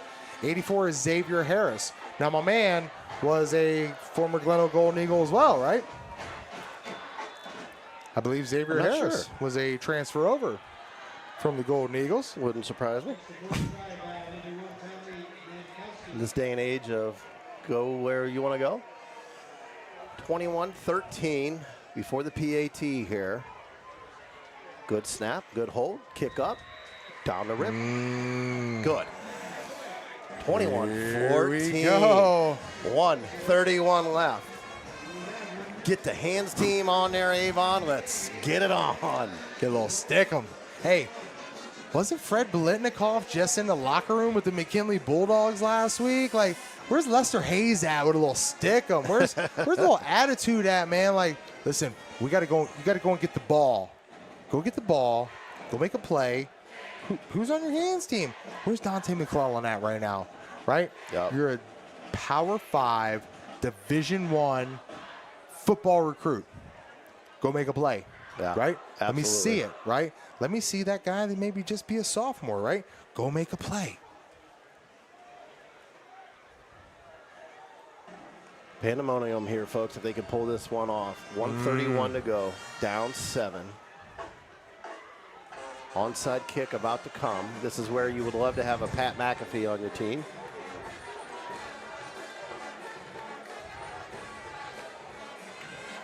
Pat McAfee, oh man. Whew. West Virginia grad. I'm trying to kick this thing to Hank Basket, right?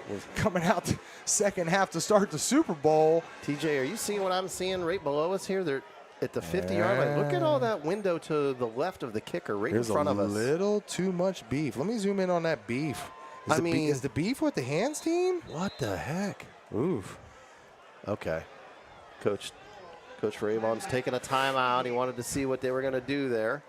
And a little chess game going on here. Maybe that kicker was acting like he's going to go to the right and switch it around. They might do a little, one guy run and the other guy coming back. But if Avon's in that formation, I'm kicking it right towards us. It's only got to go 10 yards. Whew. Good time to thank some sponsors. Hilshire Clark sponsors us for the 3rd year in a row now. Great electric company there. Give us a like and a follow here on Twitter at Stark Media Team, on Facebook at SMG Network 1. That's the same on Instagram. You're on the stream with us now. Give us a like and a follow. We would appreciate that. That helps us out. Also, Walsh University, Dry Mind Group, Lindsay's Pizza, the Pro Football Hall of Fame Club. If you become a member for $40 of the Hall of Fame Club, you get free membership into the Football Hall of Fame. Not a better deal around. Milano Family Chiropractic and Wellness. Give Rocco, the former Gleno Golden Eagle, a call, 330-705-0209. Timeout. Not only was he a former Gleno Golden Eagle quarterback, he was a Muay Thai fighter. I think he might have been a male stripper at one time too. I don't know, but you know what? Bad dude. That's my guy, man. That's one guy right there, foxhole dude. He calls me up, my quarterback. Hey, it's my quarterback. I'm gonna give you that Tony Romo, that TO. Let's think about it though. Not very often Rocco does a great service, man. Let's see it. Boom. Oh, got a good jump, and they got it. They brought it in. Took a perfect bounce in the air. Avon laid back instead of coming for the ball. Unbelievable. McKinley ball at the 49-yard line of Avon. With 1:30 left to go and 2 timeouts. All kinds of time now to go 49 yards. Wow. Told you I've seen crazier things. But I'll tell you what, man. I mean, unbelievable. Stars kind of aligned, right? I mean, we talked about it, right? You got to be creative. Yep. Take that shot, right? You go deep. You get the big touchdown play right over there, and now you get the onside. But what are you going to do with it? What are you going to do with this opportunity? Well, you said is Mike Elder going to bring the heat? Empty backfield. I think I send everybody. Is the O-line going to be able to give the protection needed? I'll tell you what I do right here, TJ. Oh, call timeout? No. Okay, so Coach Hall's got him 5 wide. I would send everybody on a streak, and I would let Cam use his legs, get outside, and take off for some yardage. Yeah, listen, I mean, if I'm playing Madden right now, right, and I'm just offensive lineman at heart, man. I like to take big home run shots, but you know what? In some fashion, as you just said, get guys in the X and the Z, streaking down the sides, and find a Dante McClellan coming across the middle of the field, or find a Nino or a Steph or Jamar leaking out of the backfield, going up the middle, right? It's the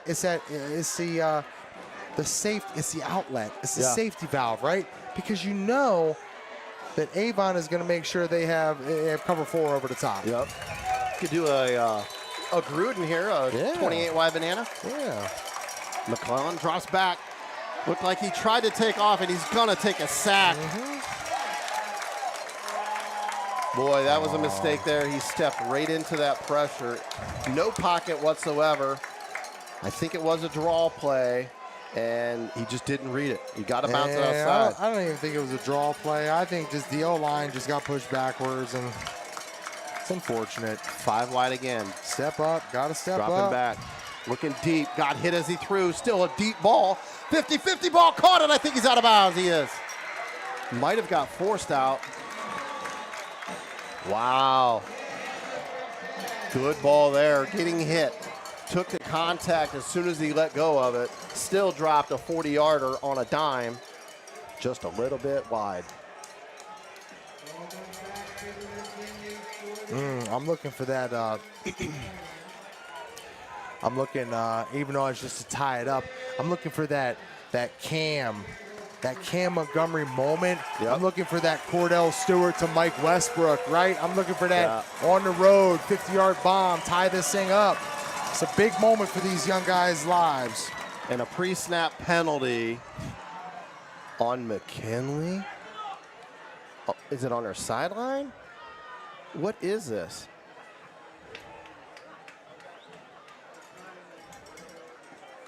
We're not sure what's going on here, folks. The coaching staff from McKinley is losing it. I'm not sure, folks. 5-yard penalty on McKinley for something. We haven't got a signal here consistently. 56 seconds left. 3rd and 20. Don't need it all back here, but would like to get half of it at least, to be able to be in position to get a first down on 4th. Let's see what Coach Hall draws up. We are rocking here in the booth now. Everything is shaking on under a minute. Here we go.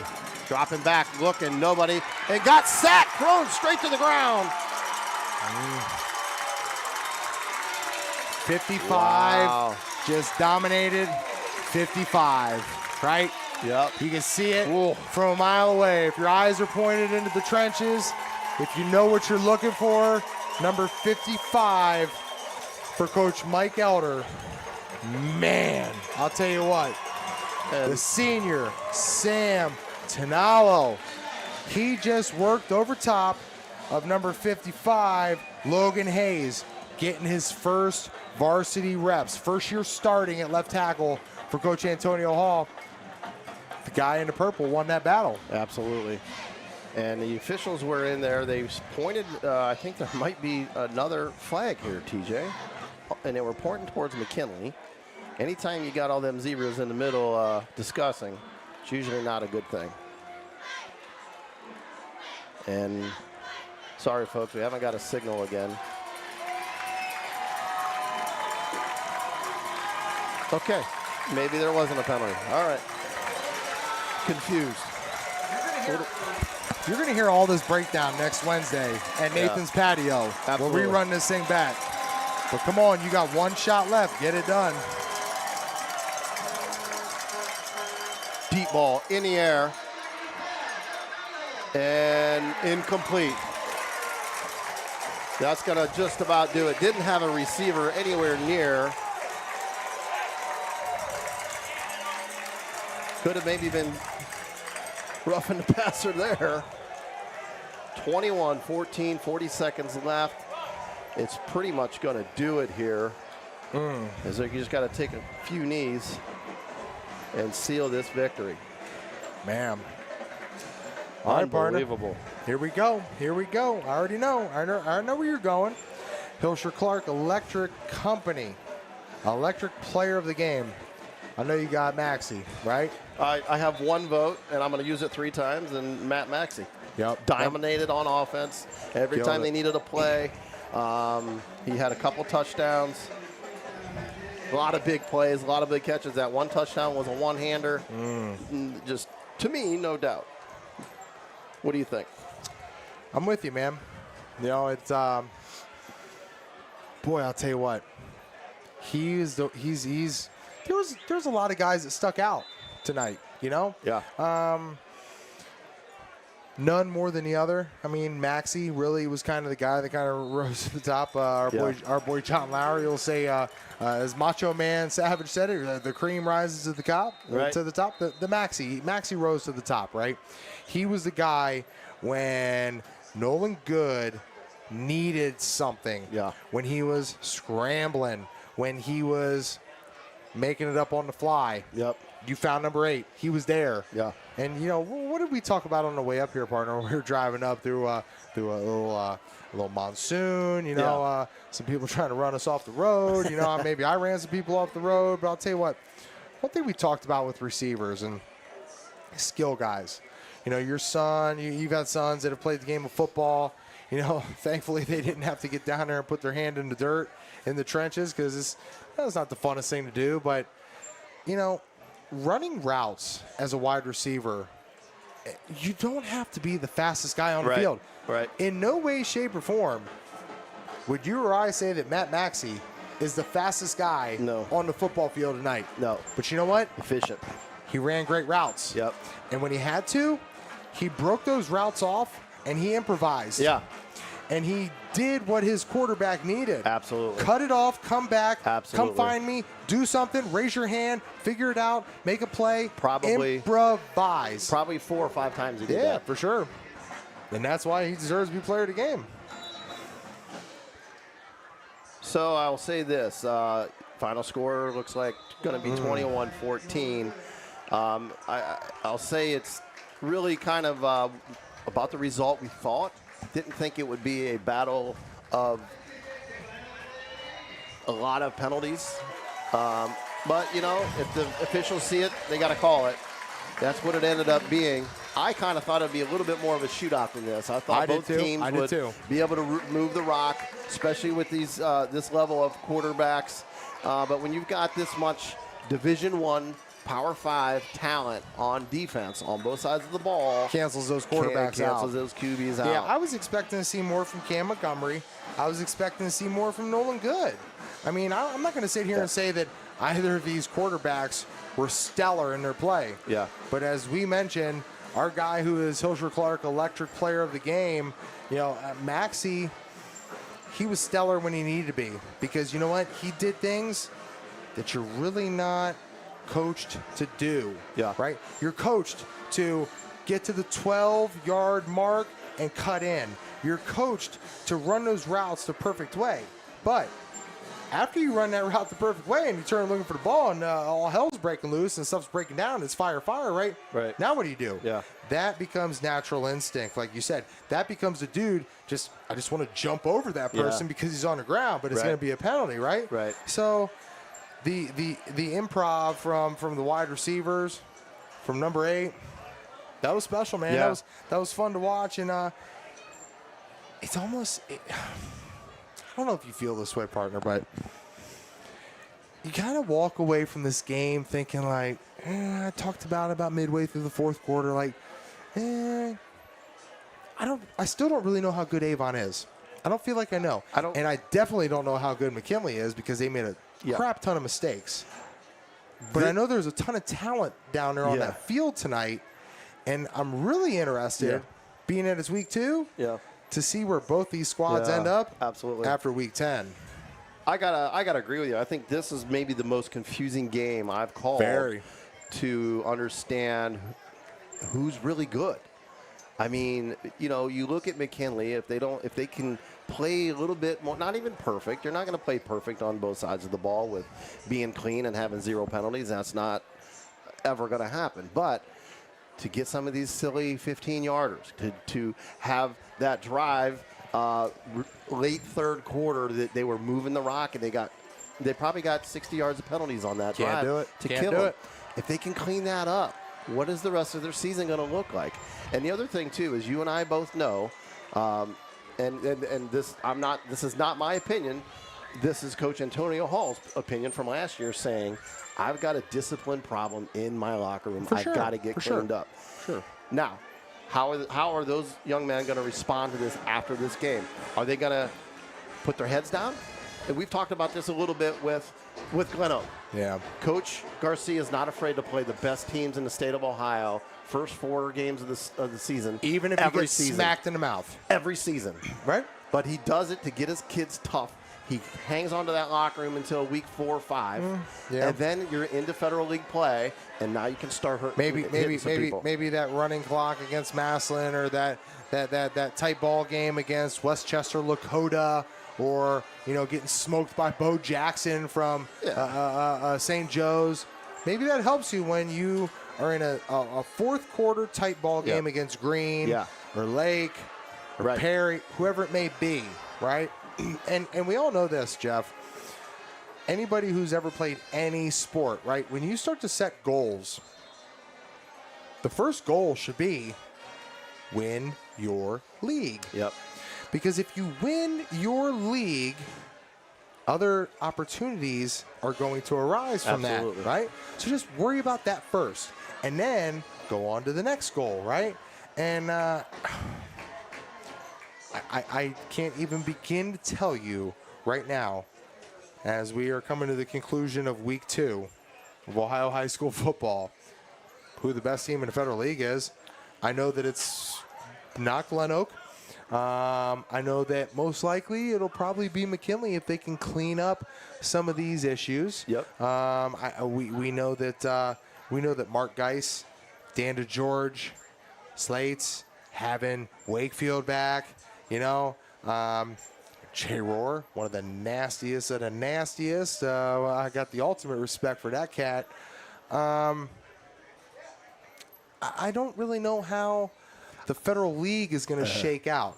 I'll tell you what, man, week 2, does it make more sense for you as a McKinley Bulldog football team to come up to Avon, play a really good Avon football team, lose by 1 score, make a bunch of mistakes, and go into week 3 and learn from it? Or, does it make more sense to get a running clock put on you by Massillon? Right. I don't know. Right. I don't know. How you just never know. Yeah. Preseason I looked at it and said that I think McKinley's probably the best team in the league in the Fed. However, you don't know. We see it every year. You played in that league. What happens down the stretch in that league year after year after year? Well, I just want to thank these Avon guys, man, for bringing with. They got a couple dozen wings in that cooler down there, a couple pies. Case of McUltras. I don't know what's going on here, man. Hey. Good stuff, man. Hey, best of luck to you guys down the stretch, man. Do it. So definitely got to thank these guys for having us up I'm going to leave it to you. You can thank them, thank the sponsors. I'm going to go down here, and I'm going to catch up with our boy Matt Maxey, man. He's our Hilsher Clark electric player of the game. It's been fun, man. I can tell you right now, I am not driving home with a shirt on. So just be prepared, dude. I'm gonna be that dog that's like with his head out the window. You're gonna have like spit, slobber, all types of stuff flying on you, man. But I'll tell you what, man. No, this is fun. I think before we get a chance to see some of the scores coming down the line from not only just our local area teams from Stark and Summit, but all over Northeast Ohio. I mean, I still feel like this was the premier game. Yeah. Best, I think we chose well. And what say it again? It was almost confusing. It's just confusing. Yeah. Very confusing, both sides of the ball. Both teams did some nice things, but both teams made a heck of a lot of mistakes. It's confusing. Avon is looking at going and winning their 9th straight conference and getting deep into the playoffs again, and we'll see what we've got here with the McKinley Bulldogs. They're still, as TJ steps out of the booth here, he's going to run down and get some photos of our electric player of the game and Matt Maxey. Maybe get a little interview with him there that we can post later. But yeah, it's just a confusing football game. Thanks for being with us here. We appreciate our 300-plus folks that were on here with us all night. Definitely going to watch this one back and see if some of those penalties were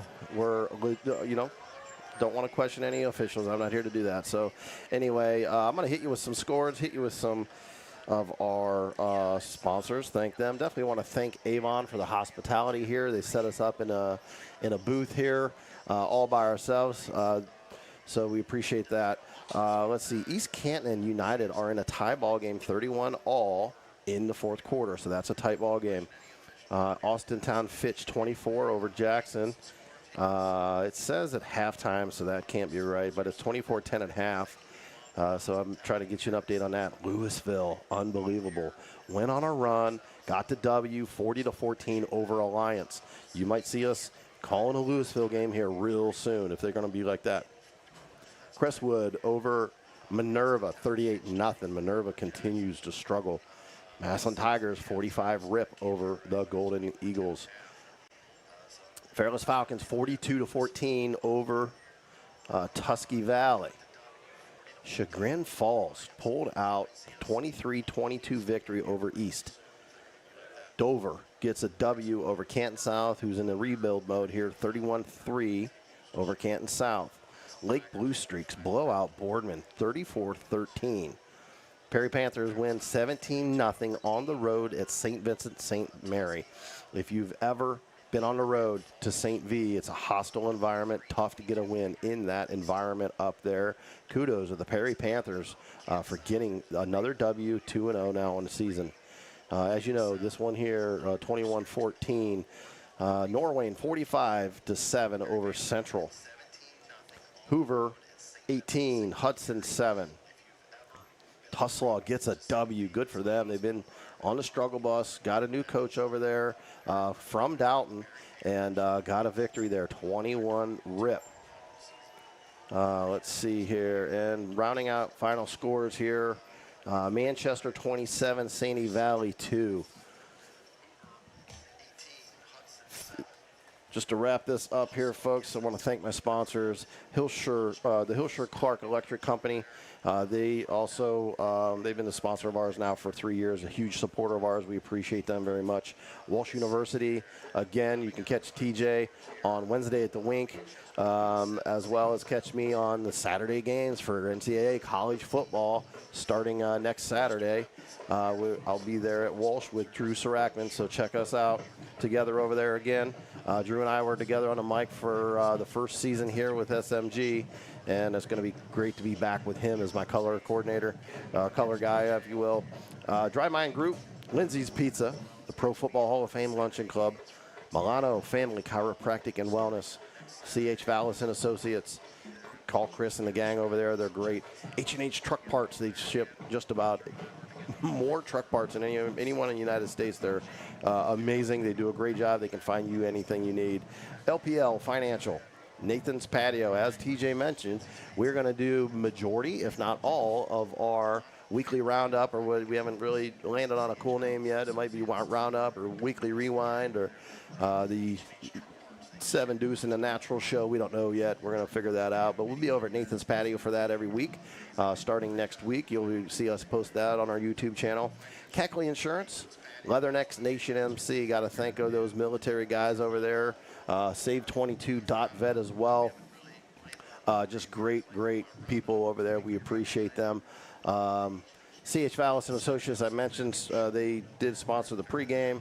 LPL Financial sponsored at halftime, and Dry Mind Group did the postgame show here, the Dry Mind Group postgame. Hillshire Clark Electric Company, player of the game. TJ's down there getting pictures of him right now, but he had a monster game as a wide receiver. Senior, Matt Maxey, 5'9", 175-pound wide receiver in DB, had a monster game over there for them to seal this victory for them at home against what we think is a formidable opponent. Your final here at Mark Wahlberg Chevrolet Stadium in Avon, Ohio. Your Avon Eagles 21 over the McKinley Bulldogs 14 in a barn burner. Thanks for being with us, folks. We'll see you next time. We'll see you next Friday. Have a great night.